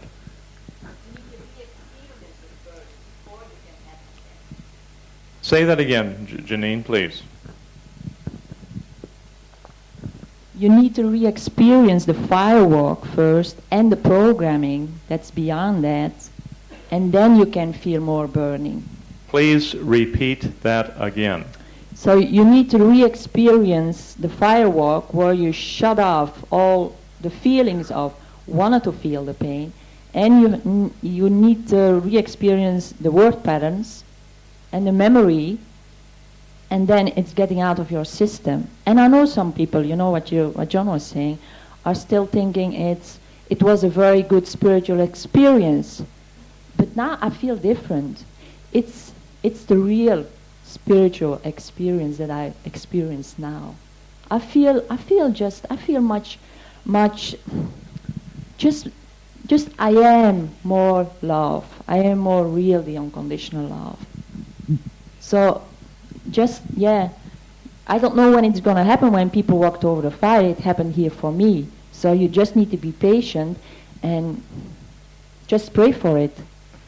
And when I feel a slightly burning in my body, I just focusing on that point, and I just expand it, put violet flame in, and pray. While I'm on the table, I'm praying, I'm asking for help. Sometimes I don't have a memory for an hour, but I keep asking, let me have the experience that I need to have for my growth and expansion. And then I have it. It's like a trust that I feel more and more, but it's also being patient, taking it step by step, because sometimes we want to have the big load all at once and we get disappointed and we think it's not working. On the other hand, also, don't rush too quickly to the mental body, because that's what I've sometimes been hearing, that people are taking the jump. Okay, I have the other side already, but they didn't have the feeling yet. They need to go through the feelings. So just being patient and praying, and I had a programming of being very impatient. I wanted to have it yesterday done, not tomorrow, but yesterday. Mm-hmm. I would like to say that what Janine here has said is really, really important. See, because she's asking, and John has said many times that you have to ask before you receive. And see how she's saying, I am praying during the session. I am asking for the highest and best good to come to me, the memories to come. And I see so many people just laying on the table, not even making this effort. This is what you've got to do. This is your journey. This time is very valuable for you. You shouldn't just be laying there. You should be connecting with your God presence, praying every second. And the other thing I want to say about memory, a lot of time the memory just flashes so quick that I notice that the person doesn't see it. Because a lot of times I've gone to the table and I ask, are there any memories? The person goes, no memories, no memories, no memories. And then I watch the point holders, and the point holders, all of a sudden, they get this raise in heat, and the points just start burning. And I say to the person, okay, what were you thinking there? And they say, oh, I was thinking when my mother hit me. I said, well, that's a memory. That's something, that's what you could look at. And I'm noticing that some people, they get these things, but they're not thinking that that's the memory. It's just like kind of passing them by. It just like flashes in front of them, but they're just letting it go, and they're not hanging on to it and working with it and going with it. How many have had a kaleidoscope of memory where the memory just comes flash, flash, flash, flash, flash, flash, flash, flash, flash, just as fast, just dozens of them, and then they're gone. You don't have to hang on to those memories. That's the resistances, and you're just letting them go, and just like somebody opened a dam, and out they come. And you have these literally thousands of pictures and memories in some one given area. And if you had a hatred of dogs, it might be dogs. If you had a hatred of cats, it might be cats or snakes or one thing or another. But the thing is you'll have this flood of memories, looks like a kaleidoscope, and they'll just come out just flooding you for a while, and then suddenly it'll be gone. Some of you might have memories all night long, and you can't control them, and they just keep flipping by. Don't resist them, just enjoy them. They'll be gone. And then you have that one opportunity in that one area to have that release of those tremendous resistances that we've been all holding in place. and we'll have it uniquely our way, and nobody else will have the same thing that we have had. Yeah, are you getting this down? Because this kaleidoscope is just like picture, faster than you can even think about it. And just floods of them go through your mind, just all at one time. Just like somebody just, tore the dam out and the flood waters started flowing down through the valley. Donna, continue on. I still have burning. I've had burning since I did the fire walk. I don't think I had burning ever before I did the fire walk. That's one of the reasons I asked the question. You talk about being more open psychically, and I've always have been that since little. So, and it seems like there's so much energy you've got wrapped up in the fire walk. Now, it's not something that I promote or that I think that maybe we should do, but my attitude towards it is it's something that I did. It seems to be that the people that have done it, it's something just like anything else that you do in this life that had happened maybe generations ago. And that there's a thought pattern that brought that up. Maybe what situation we're in, we were already in that before we did the fire walk. I'm just kind of wondering if that's what's going on, because if we did this generations ago, could we have just started out in this position and this been an experience that we did that would give us that opportunity to access that memory and transmute it in this life? It could be. All I can tell you is that we have had, and Doug will remember this, is that we've had many, many people who have been trained in body electronics. And then suddenly, through our own ignorance, somebody who has been doing firewalking takes them all out and they do the firewalk. And every single last one of them has lost to body electronics because they no longer get any results with body electronics. And we've had that happen because they don't have the same feelings, they don't have the same results, they don't have the same effect on their body. And when I see this happening and I see the results of the firewalk, on one hand, I'll say, hey, this is a no-no for any sane person. And anybody who promotes it are doing so in abject ignorance and are creating great havoc in people's lives for promoting the firewalk and allowing that to happen in any manner, shape, or form. And I will not take a second step backward on that. And a lot of people are down on me on that, but that's the way it is, because I have seen the results of how firewalks have literally affected people's lives where they can no longer get into the mental body for a period of time. Now, after a few of the people have gone through the firewalk, very few, and have gone through the burning, searing pain, and have recovered the memory of, for example, one lady, we spoke about this one before, where she's in this firewalk situation, and I'm not going to say that this is unimportant. That's why I'm bringing it out. It's dealing with major primal energies. And she came up with the memory, I have to go through the fire to prove myself to God. Full memory of it. After that, burning for several days. Finally, that burning was gone, and she was a different lady. She was soft. She was no longer one of these strong power, people. She was becoming very feminine. She was becoming very gentle. And rather than this feeling of self-empowerment that I'm right and I don't have to learn from anybody. Now, some of you may take issue with me on that. I hope you do, because we'll get down to the bottom and you'll find out that what I'm telling you is right spot on. So just take a look at it, keep your minds open, and don't play with fire.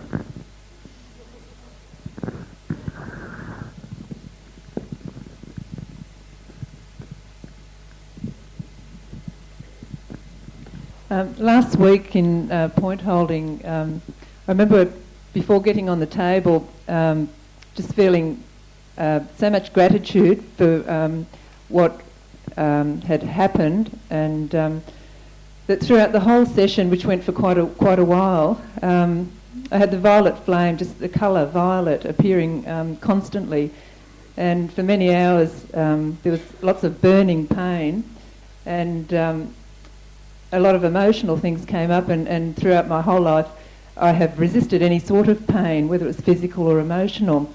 And I was realising that I needed to actually go through that pain, and this is why it lasted for such a long time. And as the violet flame came up, the burning came very, very intensely in my head, and it just sort of travelled throughout the whole body. But it was interesting at one point there where I was going through excruciating pain on the point, and yet the whole body was vibrating at the same time. But when that was happening, the pain was insignificant, and I was aware of the pain there, but it really didn't matter that it was there. And right at the end, I remember John saying, align yourself with God, because lots of things were happening. And when I did that, had the most incredible experience, and there's no emotions actually, just on a mental level. I realised there was a duality, and everything sort of came together on the particular issue that came up for me. And it was just so crystal clear that I could see everything, and after that the pain just totally disappeared. One of the experiences that a lot of people will have is they get to a point of acceptance with the pain. The peak of the burning, as far as the full intensity of the Kundalini, is at the painful level of pain. I mean, that's about as hot as it gets there. The thing to realize, though, is that if you get to the point where you're absolutely okay with the pain, where you don't care if it gets worse, you don't care if it sticks around for a long time, you don't care if it sticks around forever, you don't care if you never get through it. I mean, when you really get to that point of total acceptance with the pain, sometimes at that point, the pain will disappear quite abruptly, and boom, immediately you're into the vibration, which is what John is called the vibration of regeneration. There'll be other times where, even though you're absolutely non-resistant to the pain, it needs to be there for a while longer because there's more stuff to go through. And so sometimes you just sit there very blissfully burning and burning and burning for hours or even days. I mean, some of the people who've taken the visualization and consciousness courses have gone through just weeks and months of solid burning. And although certainly a lot of that is resisted, there's also very, very long stretches where people are basically just sitting there burning. Just burning and burning and burning and just going through stuff. What you've experienced is sort of it's like a transition. You're getting the burning still in this one experience because you still need it. Not because you're resisting it, but because there's still some stuff to burn there. But you're simultaneously getting the vibration because you're hitting all these different dualities and moving through all the different things. And that's a real wonderful experience. It's the intensity isn't any less. You know, when you go into the vibration, the intensity of the burning isn't any less. You just don't care. You just don't mind. It's actually quite pleasant, even though it's still rip-roaring, searing burning. Yes?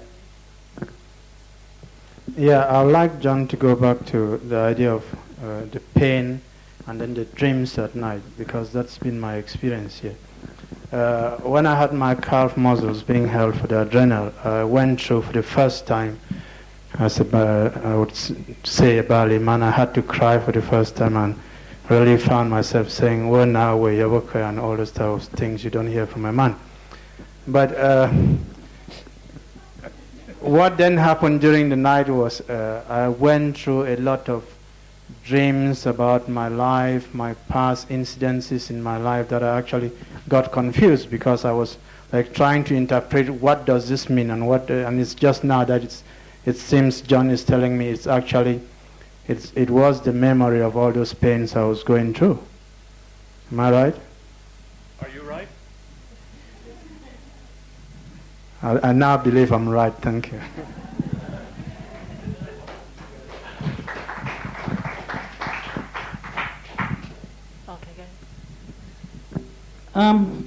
I was just like last week in point holding. I wasn't actually going through any pain, and when I got up to the fear and I got the duality going, it was instantly I had a flash of violet light and the pain came. I didn't feel the pain before that.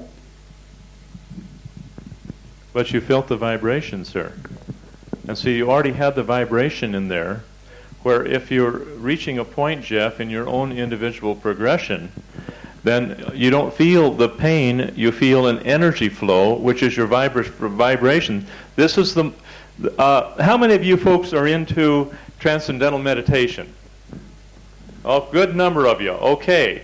The Maharishi taught that eventually when you go through the pain, you move from pain into what feels like an electric current, which is your vibration going through your body. And so when you are able to reach that point of lovingly and willingly enduring the pain with non-resistance, you go immediately into that level of that vibration. This is the vibration of regeneration. And this is where things start happening. This is what the Maharishi spoke of, which most of his students do not understand because they've never experienced it. Okay, sir? I want to talk about approaching the body electronic table when you're not a part of the group. I think Ken brought this out before, and several other people have come up to me and asked if I could talk about it again, because people are on the table, they're in a memory, they're going through something, and then someone comes up to the table just abruptly, and it just kind of breaks the whole ambiance of what's going on. And just be careful. If you're going to go to a table, I don't want to discourage you from helping, but at the same time pray on it and make sure that you gently go in if you're going to go to a table and help out. And make sure you're not interrupting what's already in progress.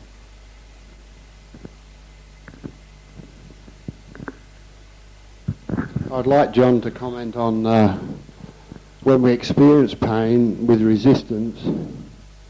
I think that's locked into the cellular memory of that pain, and that's what we re-experience. But I'd like to know the link up between our actual brain and the cellular memory of the pain. The cellular memory will encompass the crystallizations in the cells themselves, primarily the mitochondria, which we've talked about before. And this is where your melanin protein complex will be concentrated. And this is where the melanin protein complex in a crystalline formation will block the activity of the ability of the what we call the monopoles in the mitochondria to be able to reorient themselves in a triple axis formation, that they are able to receive sensory experience from the environment at all levels. That's what the human body, when it's operating perfectly, will be able to receive the sensory experiences in total. Now, what happens to the monopoles is they take that material and convert that into what we call scalar energy or scalar waves. That scalar waves is then capable of operating outside of time and space as we know it, which the intelligence is then capable of comprehending. Okay? The intelligence receives that. The body is built to receive this information for the intelligence which occupies the body.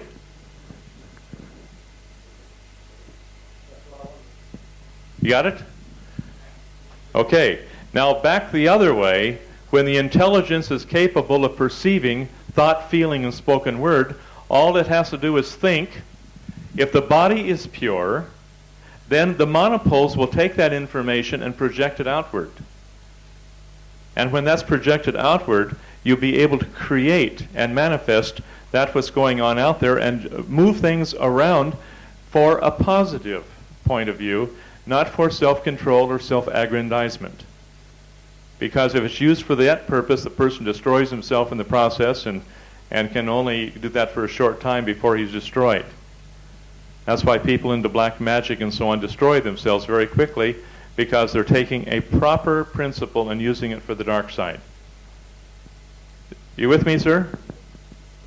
Okay, so this is why that melanin protein complex, which is a part and parcel of every single cell of the body, needs to be dissolved by the recreation, by the reception and recreation of every thought, feeling, and spoken word that is encoded in that organic computer chip full of stored memory. Come up here.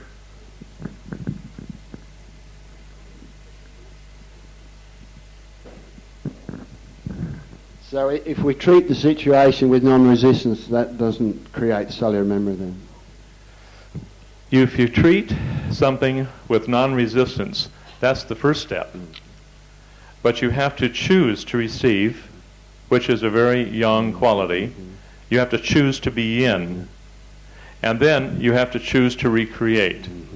And that brings us to the point then of uncreating that which has been created, where we can let go of it, and then that human creation that has been held in a state of resistance goes directly into void. It just disappears. Poof. I was thinking of events, forthcoming events, not events past. You're right. Yeah. I hope you understood his question. Would you like to rephrase your question? And I'll rephrase my answer.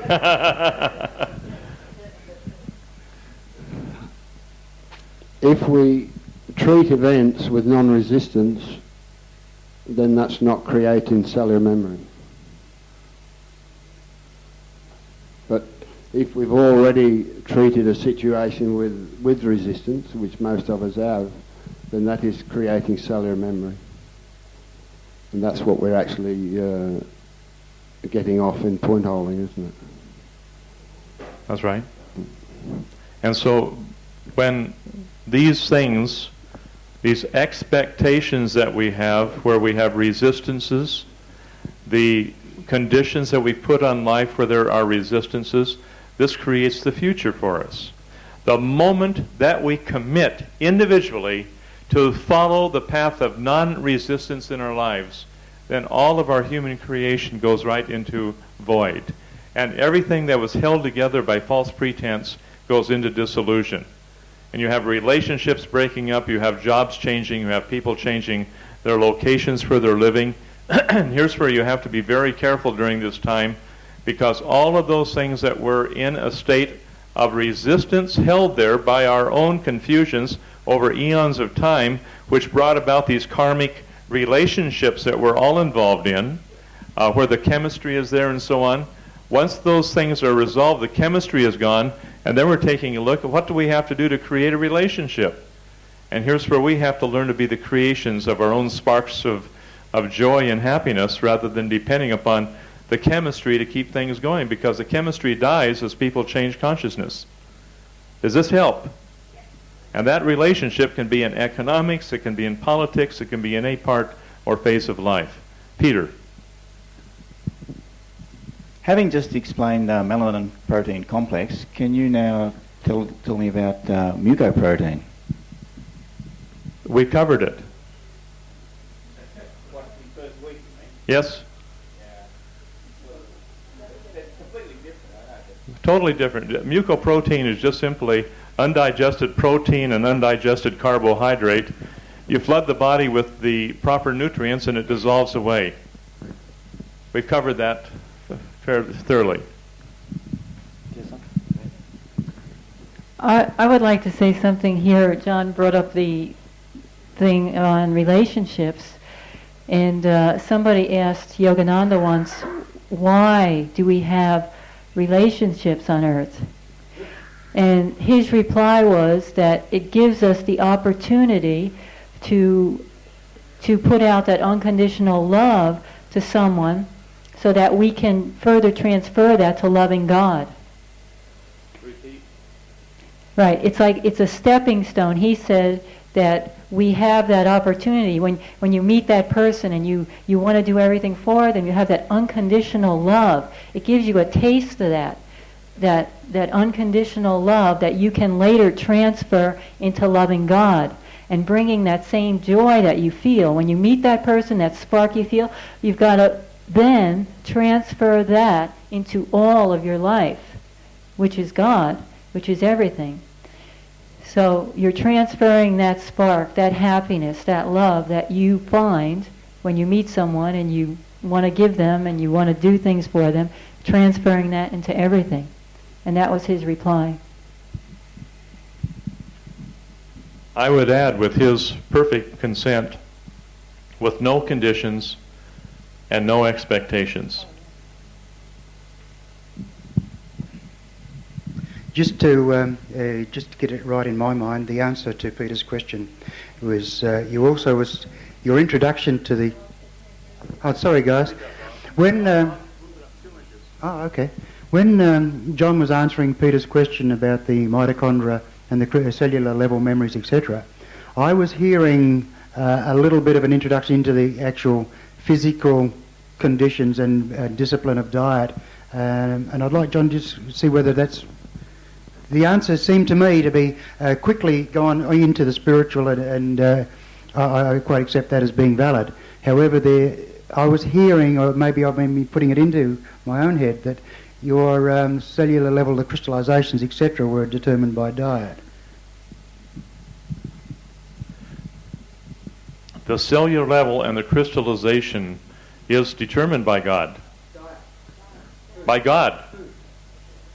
By God. It's a result of thought, feeling, and spoken word.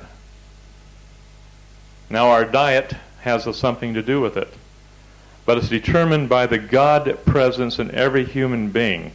And it's not what we put into our body that's going to create the changes. It is the change of consciousness which will create ultimately all changes. And we have to have, first of all, a good diet to cleanse our bodies so that the Spirit of God can dwell in these tabernacles of clay. And then once our body is cleansed sufficiently, then we have such unerring accuracy into our connection with God that the clarity is so clear that we can deal with different things and literally transmute them. It's going to happen. It's happening to many of you. And you'll have no problem with this. But the thing is, you'll realize that the energy that you will be creating will be such a sacred and holy energy as time progresses. It's going to take maybe a few years before we're all in that point. But when it happens, then the healing becomes so more intense because we don't judge an individual for not doing it fast enough or doing it good enough. You know how people deny the God within them by their word patterns? I can't do it fast enough. I can't do it good enough. I'm not, I have to hurry, etc., etc. We deny the God within us by seeing ourselves already as perfect. And when we can see ourselves already as perfect, we let go of all of the conditions and expectations that we place on ourselves. We let them go. And we let them go on the people on the table where we're holding points. And we accept them just the way they are, letting them work out their own problems at their own rate of time, knowing that ultimately they are responsible and we can't do it for them. At that time, when you love them just the way they are, what do? They unravel. Some people open up. But all of a sudden they re-experience their traumas because there's somebody there that cares without having to push them through the healing crisis or do something to make them do it faster, but just accept them just the way they are. And suddenly they blossom. This is the whole essence of facilitation. A couple of things going back to some points that we've been in here. We've been talking a lot about pain, and Anna's been sharing her experience with basically being able to experience pain without any resistance. And something I think that we need to look at as well here, which John has alluded to this morning, is we can't get through our resistance without getting through our resistance to the resistance first. And so one of the things that I think has come up for a lot of people that I see a lot of people struggling with is this. They're so focused on trying to love the pain that they're not dealing first with the fact that they don't love the pain. Do you see what I'm getting at? You can't love the pain. It's like metaphysical archaeology. You got to go back in reverse order. So you can't really love the pain until you can first basically go back through how much you're not loving the pain. The resistance to the resistance, which Anna has done. This is why she's able to love the pain, is because she's dealt with her she's been willing to admit to herself and to deal with not loving the pain. It's not okay. I don't like this pain. You know, that's Are we willing to admit that we're absolutely delightfully human? Are we? Hey, this is important. How many of us are willing to be vulnerable and just admit that we just don't like it? It's not okay. And the thing is we have to reach that point, as Doug has suggested here, we have to reach that point where it's not okay. It's not okay for this to happen. It's not okay for that to happen. And rather than trying to be saintly, which is nothing better than instant mashed potatoes. I can remember Anna last year in one of her point-holding sessions, a table right up around this area, just going through hour after hour after hour of really not loving the pain. Remember that? I mean, just tears flowing down your face and really, really hating the pain. And then eventually you just got to the point where you could really laugh at how much you hated the pain. Do you remember that? You want to talk about that?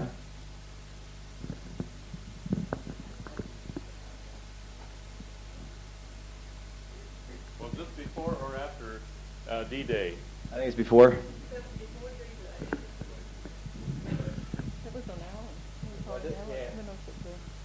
This is Regeneration Day. Was this before Regeneration Day? Before, and I was actually holding someone's points. I wasn't being point held. Oh.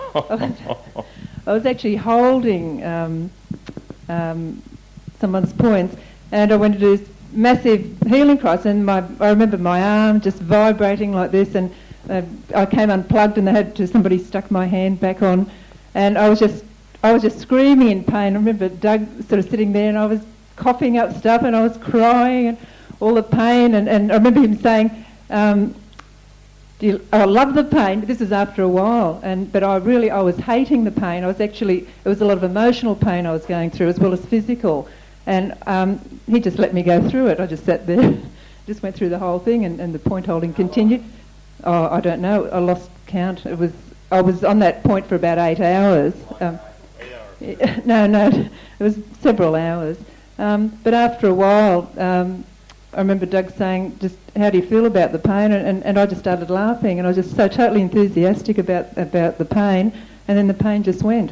It was that easy, but I had to go through all that pain to come to that realisation. I wasn't ready at the beginning to realise that. I had to go through the not liking it and actually resisting that pain. Well, I have a question. Now we have been talking about memories of people, they have when they're on the table. Now what happens to people who haven't got any memories at all? So how do you go about that? I just lie there, just try and think of something. Well, nothing much comes up, and I just lie there without any thoughts at all. Are you going back and purposely going back through your childhood experiences? Are you going back purposely through your relationship with your father and mother? Are you going back purposely looking through your school experiences? Are you out here like a hunter sorting through the mental files of your mind as to the things you've gone through and experienced? Well, I'm busy lovingly and willingly enduring the pains. I haven't got much time to think about anything else, I suppose. That's fair enough. Been there, done that. Yes. And when you're in that pain and you're just hurting so bad, and it's just an effort to breathe, and you say, and what was that I thought about 5 minutes ago? You can't even remember at that point of time. I understand that. But sometimes and this is particularly true in the visualization and consciousness work, sometimes you get into a healing crisis where it's not physical pain, that's part of it, but a very small part. You're in mental pain. And I'll tell you what, there's definitely times where you'd really be very happy to just have some overwhelming physical pain to sink your teeth into, because that's a lot easier. So I'd just say enjoy it while you can. Got to get my quarter of questions in for the week. I don't want to look bad. Yeah, really. What happens what happens when you're shutting down the emotions as fast as they're coming up? Okay, because I'll get something that I don't even recognize as emotion and I'll block it straight away, and it just goes continually like that all the time. We have trained ourselves to do that over the years. And that's a training. Like Silva mind control, we'll have people. How many people have been trained in Silva mind control? You understand how you can block a memory just like that, block pain just like that? Now, the Silva mind control people say, well, you can block that memory, and let's say you cut yourself on your arm and you have a big cut on your arm. Well, you can block that memory, stop it from bleeding, and it'll be just fine. Except what do you have after it heals? You got a big scar. Something was wrong. Why is the scar there? Suppressed memory. Because we wouldn't allow ourselves to feel the pain. We wouldn't allow ourselves to feel the emotion. And so therefore, what we have to do is we have to make a conscious choice to take one emotion and feel it. And savor it like an all-day sucker. And intensify that and allow that to open and flower. And sometimes that takes a little bit of work. This is where a facilitator must create a safe space to unfold. And when that safe space is created, then the person can open up. Okay, let's say I have an emotion that I felt when I'm not on the table. I mean, just listening to some of the people unfolding on the tables, you get different word patterns which you go, hey, that's me. I'm sure everyone's experienced that. And I wrote a few of them down on my list I've got a list of word patterns that I need to look at sometime in the future. So I love that. Can you bring an emotion into the point holding? What you've said before is you meant to lie there and experience what you experience. Well, I've done that, and very rarely have I got in touch with anything, okay, because I'll shut it down as quickly as it'll come up. So could I bring an emotion to the table beforehand and go, without a major expectation about it, or maybe I could just have a bag of emotions, I could walk along and go, which one I'll pick today, and intensify one of those emotions when I get the physical pain? So I'm not really, like someone would have physical pain and an emotion springs forth and then you roll with that. Well, if I can't do that, can I bring something to the table, so to speak? Certainly. Okay. As long as you don't limit it only to the emotion, but the associated tie-in with all of the sensory memories that you have had, your visual memory and so on, and the word patterns connected with it. So I could do some homework basically and get an emotion, get word patterns with that, go back through some memory of maybe childhood or relationships or whatever, and actually come with a group of things to work on once I start getting pain. That's correct. And then you work through the pain. You can do that walking out through the beautiful location we're living here in. And just do it. And after a while, you don't have to have point holding, because you'll be going from healing crisis to healing crisis to healing crisis as fast as you can handle it. Yeah, well, it was raining last night and there was nowhere to escape to. Okay. I was one of those excessively permissive parents. I didn't say, "Stop that, you little bitch." I said, "Please don't do that, darling." And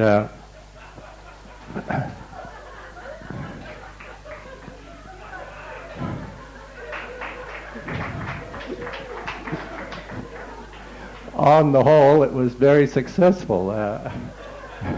Wildly successful, I might say, until the two of them started to fight, and then it didn't work. The younger one sorted that out eventually by picking up a kitchen stool and hitting the other one with a kitchen stool. But those of you who are bossy, interfering parents who think that kids have to be trained will really understand what I'm going to say now. Even though I was a terribly permissive parent, there were times when my children did self-destructive things to themselves that made me cry inside. I'm sure all of you who are parents or are going to be parents will, despite your unattachment to outcomes, despite your willingness for your children to have freedom of self-expression, there will be times when you cry inside when you see them committing self-destructive acts. And I've been doing a bit of crying inside since I've been here in connection with people who've come here with the attitude, I'm not cut out to be an instructor. I'm not a teacher type. I'm not on this course to be an instructor. I'm not going to go home and be an instructor.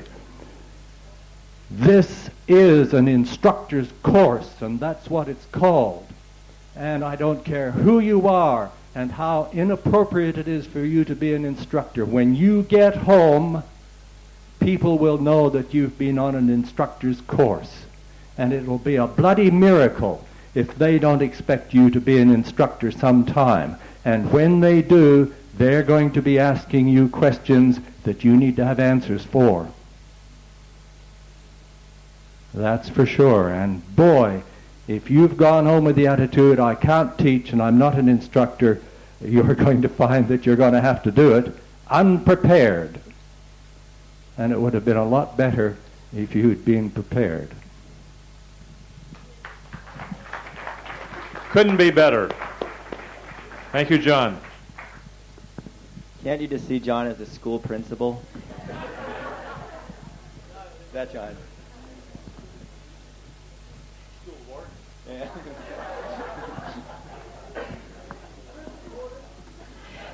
John, you were saying when you're just walking along and you get an emotion and you process or you look at it and you can keep doing it, is it just the awareness of the situation because you're not going through any pain and re-experiencing it from a pain level, you're re-experiencing it, is that not just from a mental or a logic level?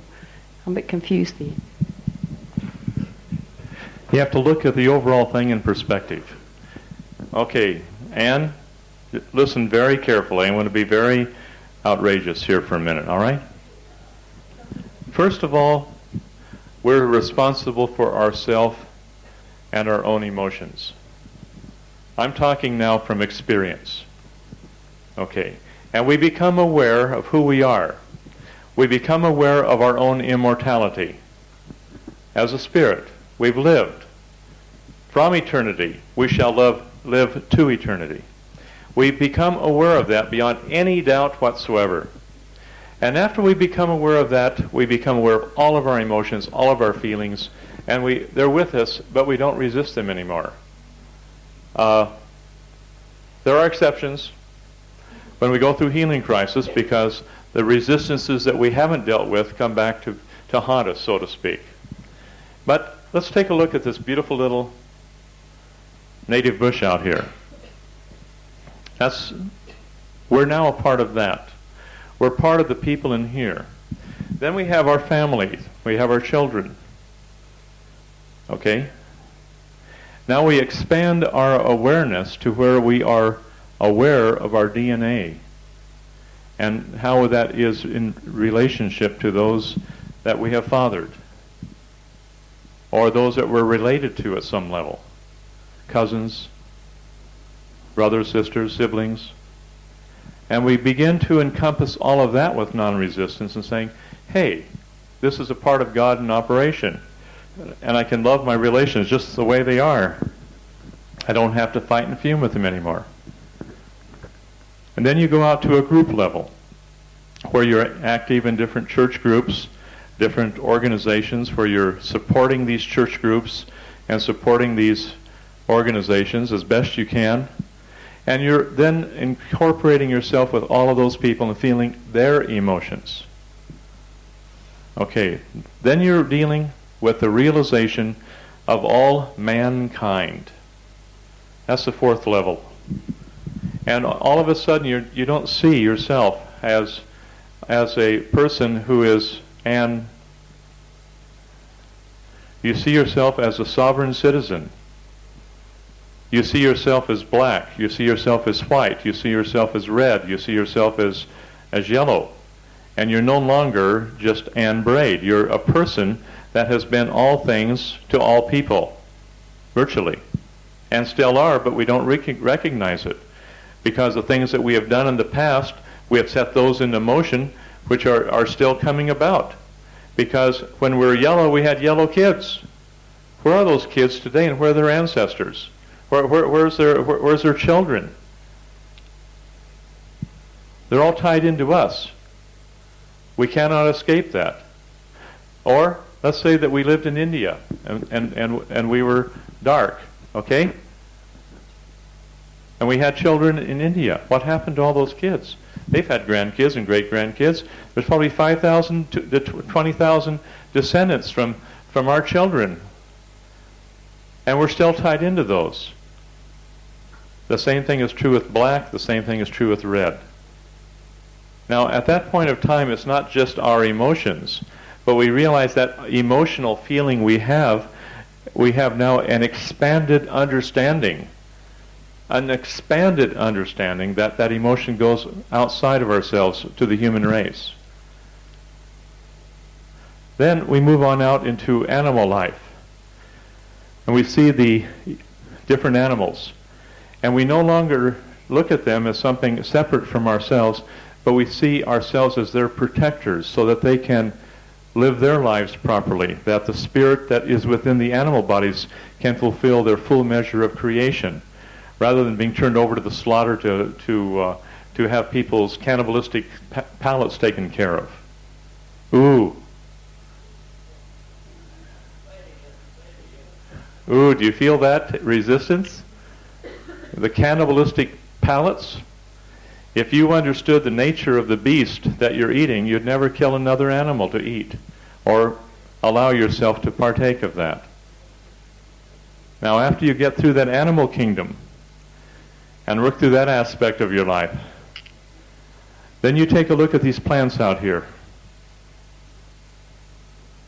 And I've been out walking through the fields, and I can feel the emotions and feelings and thoughts of every single plant within reach of my eyes. I've felt their emotions. I have felt their feelings, which are as real as the feelings and emotions of people. And that's our little emotion here is the little emotion out there. Because the emotions that we carry here are part of the creative process that controls and directs all plant life. And then we go to the spirit world. And we incorporate all spirits, the devas, in the plant life. We deal with all of the emotions of our ancestors who are still here with us in the spirit world, but are here with us. And we can talk to them as we're talking to one another. We can see them move. We can see their messages that they come to us, wishing we'd do this and wishing we'd do that. No different in real life than they were, say, 20 years ago before they passed on. Directing and controlling our lives as part of living. Until finally they go through the recycling process and are on the way. Our emotions are not just limited to our own body, but our awareness and our expansion takes it to family, takes it to group, takes it to mankind, and we move on out through all life until eventually we become aware. There is absolutely no space where there is not life. And wherever there is physical substance and space out there, wherever it exists out there, we're tied into that intelligence which occupies that space and that matter. And we're not separated from that in any way. We're united to it. And this little emotion right here is tied in to every little atom. As our emotions will affect one little tiny drop of water, that will affect the drop of water throughout the entire sea. So this little emotion that we have isn't just that little emotion that we have. It's a microcosm of that hologram, which is the macrocosm, which affects all of us. So keep in thought and keep in mind that every negative thought that we have isn't our negative thought. It's affecting every single thing around us and dragging it down, or our love, which we generate, will uplift everything around us. Thank you. Now, I have a big problem with the emotion concerning or life. What are we going to do? I mean, we've got to eat. So some people are vegetarians, of course, and some people still eat fish, including myself. But when I see these poor fish wriggling to death on the fisher boats and things, I mean, I have my doubts, and I think, well, what am I going to do about that?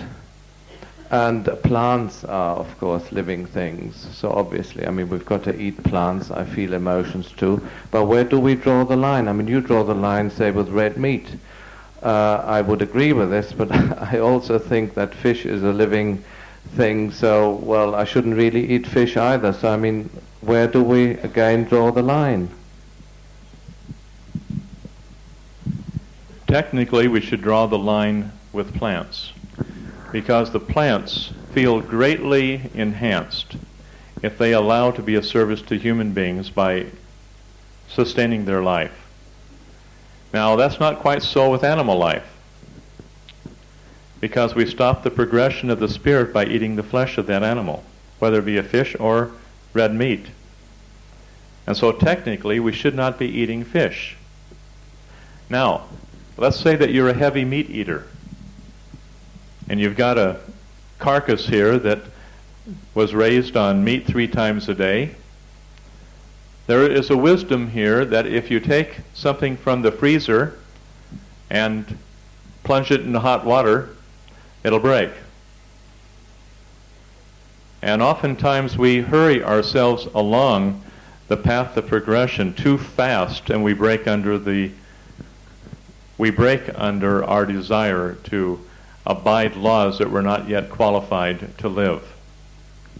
And some of us who have been vegetarian for years have gone back to eating a little tiny bit of fish once in a while, because there's something in it that our body evidently requires that we have not been able to satisfy by vegetarian diets.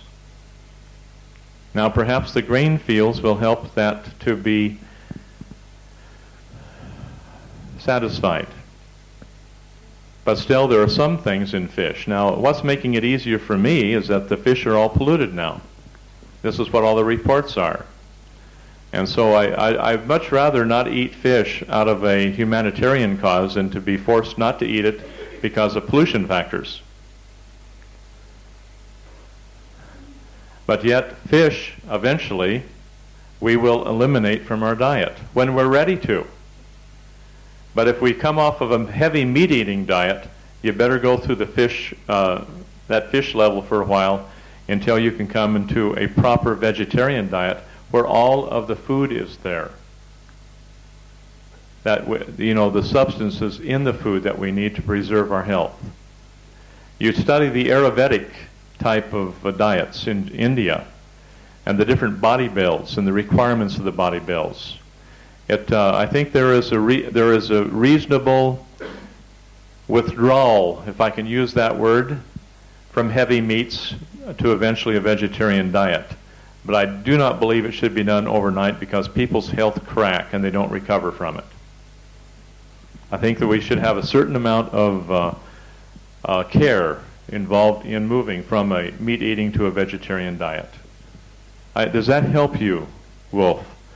Well, it hasn't helped me because I've tried the fanatic route and my body suffered for it. So consequently I've gone back to a more moderate type situation, but with very little fish. In fact, I've actually almost moved to a fruit diet because that's what I feel my body has required. And it's been very satisfactory for me, especially in mango and grape season. But everything has been just beautiful here because everyone's needs are provided according to their body types and according to their eating habits. So we haven't really gone through a whole lot of withdrawal because there's been enough there to satisfy the protein needs. Peter. I think we're talking about the law of thou shalt not kill, and my perspective of that is that when we eat raw plant life, we're not killing it. The live elements pass through our body and was designed to go back in the soil, but once we cook it, we're actually killing that. And that applies to meat also. You're destroying the life force or altering the chemistry of that food forever. But when you eat it raw, I'm not suggesting you eat raw meat, but that's the way I see it in the plant life. You're not actually killing the plant by eating it. That's going through the body and it's unchanged form, and then it goes back into the soil and into the cycle of real life. So that there is a difference there. Once you cook it, you're definitely killing it. If you, going back to Wolf's question, if you get around, for example, like a fruit tree, and you simply just feel the energy of that tree, if you ever go out and find a really, really nice fruit tree where its fruit is just falling on the ground and rotting because nobody's eating it, that's not a happy tree. That's a tree that feels very, very unappreciated, very, very useless, like its life has no meaning. The tree doesn't really ask for a whole lot. It would first and foremost like some intelligence, whether it's human or birds or some form of life, to utilize what it has lovingly produced. Trees, like people, have their glitches. So the trees do tend to like to be asked first. They do like to tend to be thanked. And, just like those of us here in the room, the trees have some conditions and expectations too. And just as you deal with the people around you, for example, the way Vita was describing some of the personological traits where, this is the way you deal with this person and this is the way you deal with that person. It's the same way with the plants and trees. They have I don't know how to do personology on them or anything, but I just mean they've got their patterns too. And the tree is uplifted through the opportunity to serve a higher life form by providing it with some type of sustenance. And the tree is very glad to do this. The flip side of it is that we need to learn to appreciate that tree, to thank it, to ask it, and to love it in return. And when this is done, the benefits on both sides are far greater than simple nutritional benefits. Both species or both intelligences are participating in the overall dance of life and gaining from it. But if you ever go out and just see an old fruit tree where everything's just falling on the ground and you just tune in there, you're going to find a very, very unhappy tree.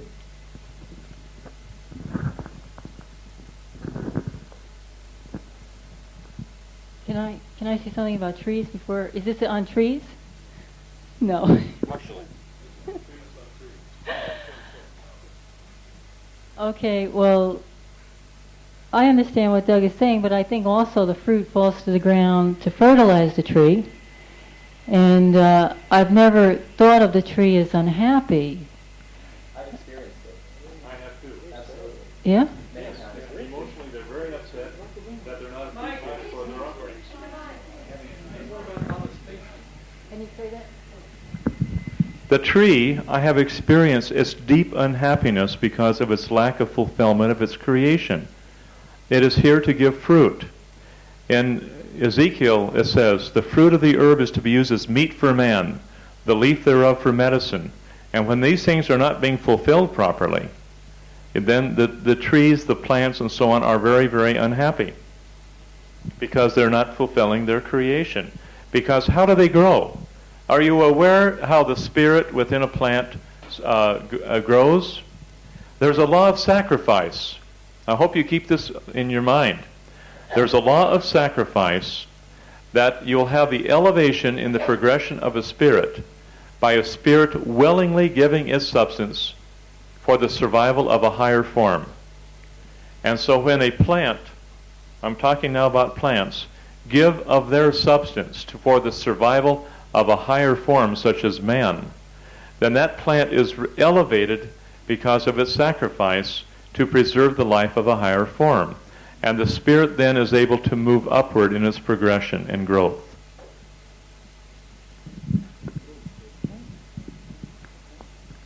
I just feel that they're probably happier if they can give you the fruit. But I think that I have never experienced a tree that got sad that the fruit was not eaten. My dear, did you ever walk through an unattended orchard?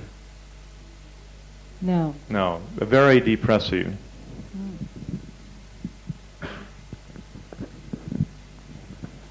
I've thought about these things a lot and worked with people for a while. And I just wanted to talk about the tremendously vast array of radiations and energies that exist all around us. And we have our physical nutrition to look to, where oftentimes when we change too quickly, we run into a little bit of trouble. What I've noticed over about 7 years is while people make this transition, they give up many of their previous forms of nourishment, but they don't move on to higher forms of nourishment, where they're still sitting in an air-conditioned office all day in front of a TV screen with rubber-soled shoes on. They never touch trees, they never touch the grass, they never walk barefoot, they're never out in the sun, putting their whole body in the sun. They're never doing their breathing exercises to absorb the prana that's in the air, and they run into a lot of trouble. Now, I've observed other people who simply by deciding to do all those things, all of these other grosser types of foods and behavioral patterns and these sorts of things, they all just drop away easily because you're so full of the energies of nature. And you look at people who work with animals, who are touching animals all the time, and they're absorbing radiations from the animals and sharing their energy. And you look at people who are sharing with the plants and sharing with the earth, who honor the earth by returning what they don't need back to it, and by remembering that their ancestors' footfalls have been on that same earth.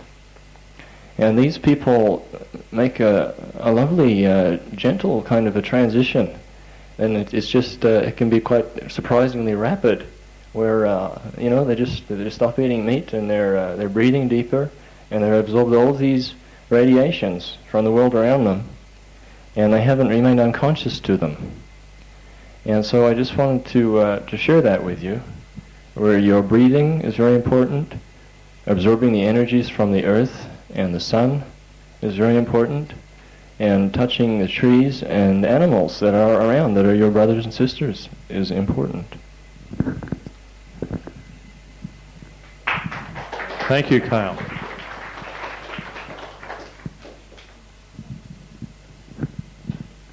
I have a question a little bit away from the trees, but when I think of the trees also like serving man and plants serving man, it brings me back home to what the earlier missionaries and the colonial masters said to us. We had to be glad that we were of service to a higher race. So it just kind of brings me back to that. Anyway, that wasn't my point here. What I came up to ask, actually, is about emotions. Most people on the table are going through emotions, and the emotions is of relationships. Can you talk a little about obsessions, romantic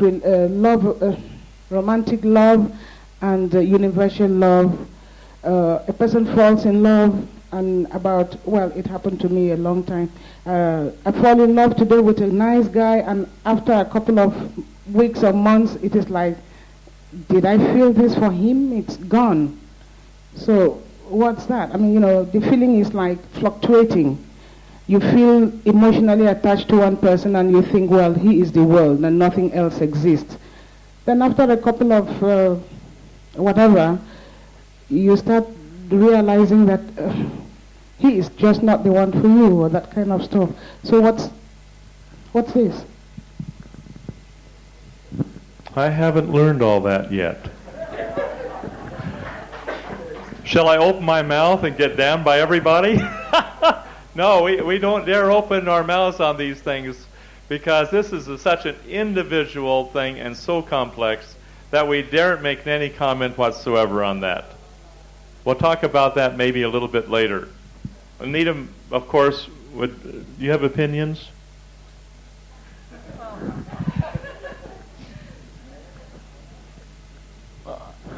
I think with any mate you're with, unless the person is totally beating you up or threatening to murder you, if you can create that spark and that love by making a commitment to that person.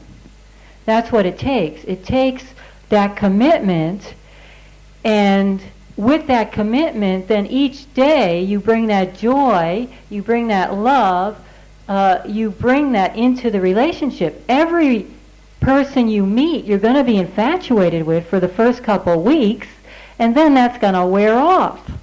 And then you're going to see the person as they are. You're not going to see that, that big hunk there that you thought was Arnold Schwarzenegger or, whoever he looks like, He's going to start to look like the human being that he really was from the beginning. So it takes that commitment. If you both have the commitment, and you've made the commitment from the beginning, but it takes both of you to make it. One person can't make it and the other person say, well, I don't know if I want the commitment. If both people make the commitment, and then they keep that commitment to create that joy, that love in the relationship, and you know what? Relationships take time. You can't just get a guy or a woman and say, okay, I've got him now, so I could go do my thing. They take time. It takes time for you to cook those meals for the man, to massage him, or to massage the woman, or to, ask him, how do you feel today? What are you going through, Taking time to talk to the person. It's not like, okay, I've got the person, so, I could go do my thing, and, you've got to put energy into it. Every day. The more energy you put into it, it's like pouring water into a plant, the plant starts to blossom and bloom, but if you don't put the water in, the plant's not going to open up. And that's what I would say about relationships.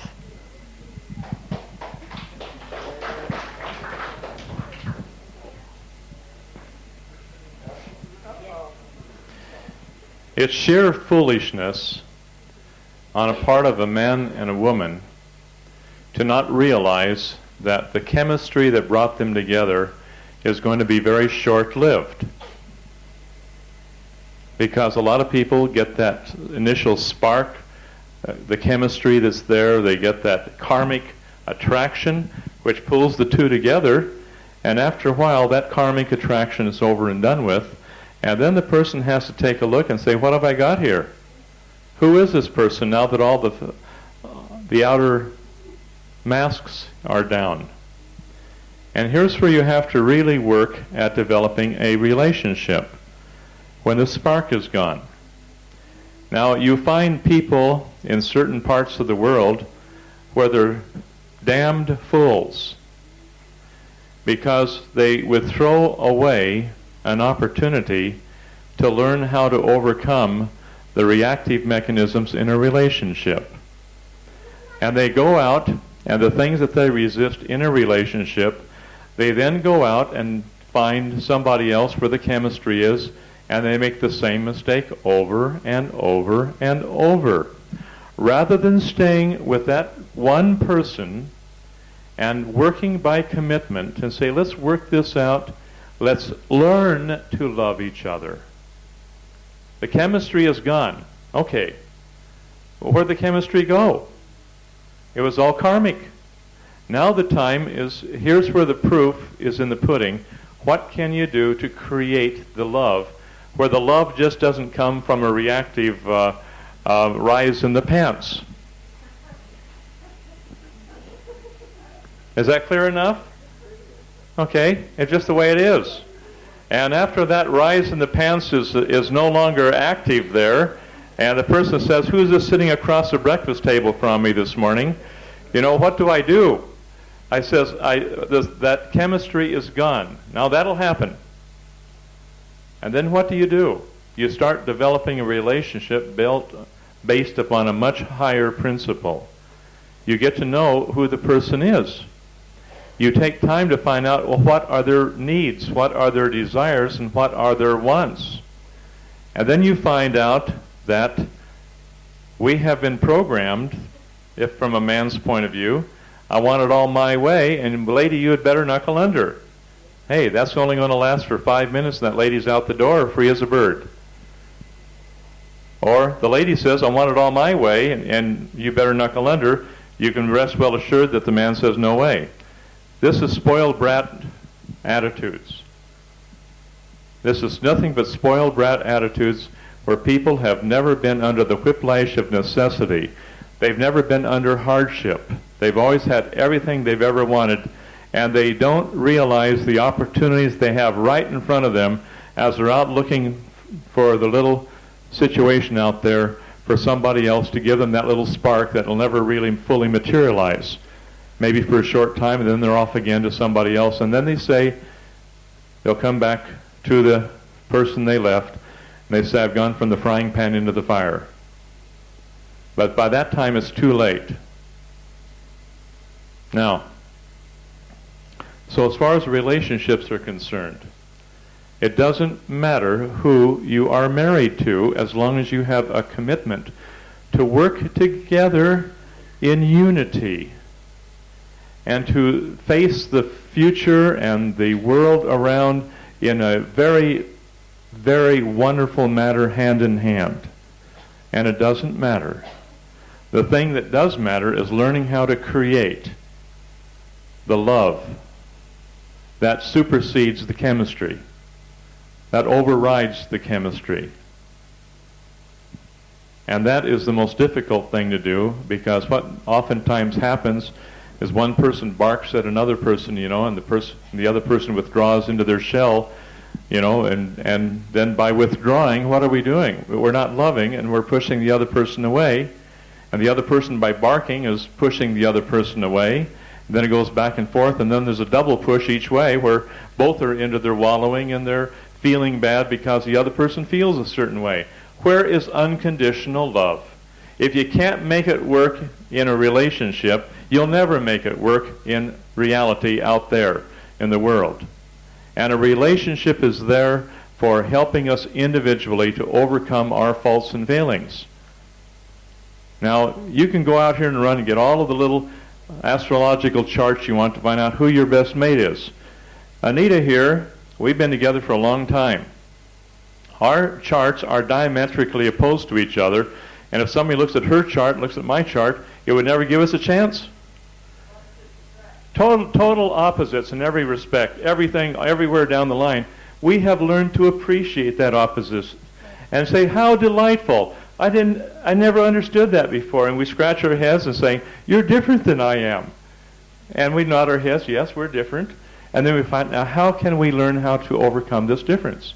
And that becomes one of the greatest challenges and one of the most beautiful challenges that we have ever had. And it's become a beautiful relationship, because I fully support her in everything she does, and she supports me in everything that I do, and there's no questions. We're totally free to be who we are, and whatever one or the other does is total support. And that's a beautiful relationship type thing. It's the first time in my life I've ever had a relationship where I wasn't chewed apart. Really. And it's the first relationship she's ever had where she wasn't chewed apart. And we learn to really appreciate there's somebody there that's just happy that there's somebody there. No expectations and no conditions. But there's just somebody there who gives a damn. And if you can find a person that just is somebody who's there to give a damn, how beautiful. Now this is relationships as I see it. It doesn't matter who you're married to. Work it out. And don't get so doggone involved in the things of the world that you'd put your relationships on the line. Now, that's one thing. What do you want to say? Also, we've been... thank you. We've been around... All of us have been around for many, many, many, many lifetimes. And we have known each other before. Like, I'm sure the people in this group, maybe we've done work together before. So when we see each other, you're going to look at that person's eyes and you may feel that you know that person. And you can misinterpret that for a sexual spark, you know, and you can love people, the divine love, from the heart. You don't have to go jumping in bed with them right away or, divorcing your husband and marrying them. All because, you see that knowingness inside you that, wow, maybe Jenny and we did some work in a past life together, I feel like I know her, like we've done something, and we're two souls that are working for a common goal. And when you see that in a person, you feel love. But don't misinterpret that as a sexual love. It could be just a divine love. That it's the knowingness that you are working together, as one family, doing a common work together, and you've done that maybe in past life hundreds of times before. Now I'm going to teach you a principle. This was taught by a man that I spent 15 years studying under him in his spiritual understanding, that was taught to him by his spiritual teacher, that was taught by him to him by the resurrected Jesus Christ. Okay? Christ is alive and well here on planet Earth, is what I'm trying to point out. And different people at different times have had the pleasure of being instructed directly by Jesus, and I have had the pleasure of meeting some of these people and their children and their descendants. I want to tell you a little story. Jesus made it very clear in regarding to relationships that adultery, as it's taught, there's no question about adultery. Okay? But there's also fornication. And he said many people do not understand the laws of fornication. Now, a lot of people think fornication is akin to adultery. It is not. Adulteration is, or your fornication is when a man or a woman has lost love for cause. You hear the word for cause? For cause. They've lost love of their mate. Now, like I told you before, you have your little spoiled brats that are raised in wealth and luxury, that the moment they get in a relationship and they stub their door on the closet door, it's the husband's fault, for example, for leaving the closet door open, and that's the end of the relationship, and they're off and down the street. Okay, I'm not talking about that type of fornication. I'm talking about if the husband beats the wife mercilessly, leaves her all bruised and battered. If the husband doesn't provide for the wife and she's out here drinking and on drugs and refuses to rehabilitate. If the husband is doing these many things that would, shall we say, destroy any normal relationship, then the woman has withdrawn her love from that man, her respect from that man. That's what they call fornication, is when the woman withdraws her love from that man. Now the man has the duty and the responsibility, since he is the young figure, to love the woman no matter what. But when the love is lost because of things the woman does, where she tries to kill him, perhaps takes a knife out and starts trying to break him in two, this only goes so far. Or a woman continually is out doing this or that is totally detrimental to the survival of a relationship, then she causes the man to lose respect and love for her. Now when that happens, you have what they call a condition of fornication, where there is a lack of love that has been lost for cause in a relationship. At that time, the man is justified, like in the Arabic law. where the man has the right to take the wife into a public place and say, I divorce you, I divorce you, I divorce you, 3 times. End of marriage. End of relationship. Now, according to the different countries, they have different laws for divorce. But the man is duty bound and obligated, because of his actions or the actions of his wife, to release that woman from that bonds of matrimony, that she might find a man that can take good care of her, the way that she would want to be cared for. And she could care for that man the way she wants to care for that man, without brutality, without being beat up, without being mistreated, without, shall we use the word, emotional blackmailing, which often is very, very brutal. But people in today's society, where there's much luxury and there's much, where people have everything they want, they're spoiled. And the moment that there's a little problem or two, which may lay deep within the person themselves, where there might be a glitch in their personality, instead of staying with the person and working through that over a 20-year period of time, where their end result will be, you got yourself exactly what you've been wanting. But they're so quick to overthrow that. The wife is ready to leave and go out the door. The man's ready to kick her out or go out the other door. And all of a sudden you have the end of a relationship, which could be very beautiful if people would choose to build a relationship on a moment-by-moment basis and not just run out the door. Now, the world is full of broken marriages today because people have not appreciated the opportunities that they have. My counsel would be simply, you women, you love your husbands or your mates or your mismates or whatever, and husbands, you love your wife, and you just love her unconditionally. No conditions, no expectations, no criticisms, no judgment. Say, hey, I'm so delighted, and I'm so delighted that you're willing to spend your lifetime with me. There's nothing better. Now, there will be differences in choices of things. That's the way it is. If the people were the same, there'd be no challenge to overcome. You with me on this? And so the one concept that is not understood in our society, the one concept is the concept of fornication. And fornication is where for cause there's a lack of love between the husband and the wife. And here's where a man had better scurry like a little squirrel to make things right with his mate, and the woman should just do everything in her power to make things right with her mate, because there's a big investment there over the years. Why bust it up? Okay? And this is what's happening in our society today.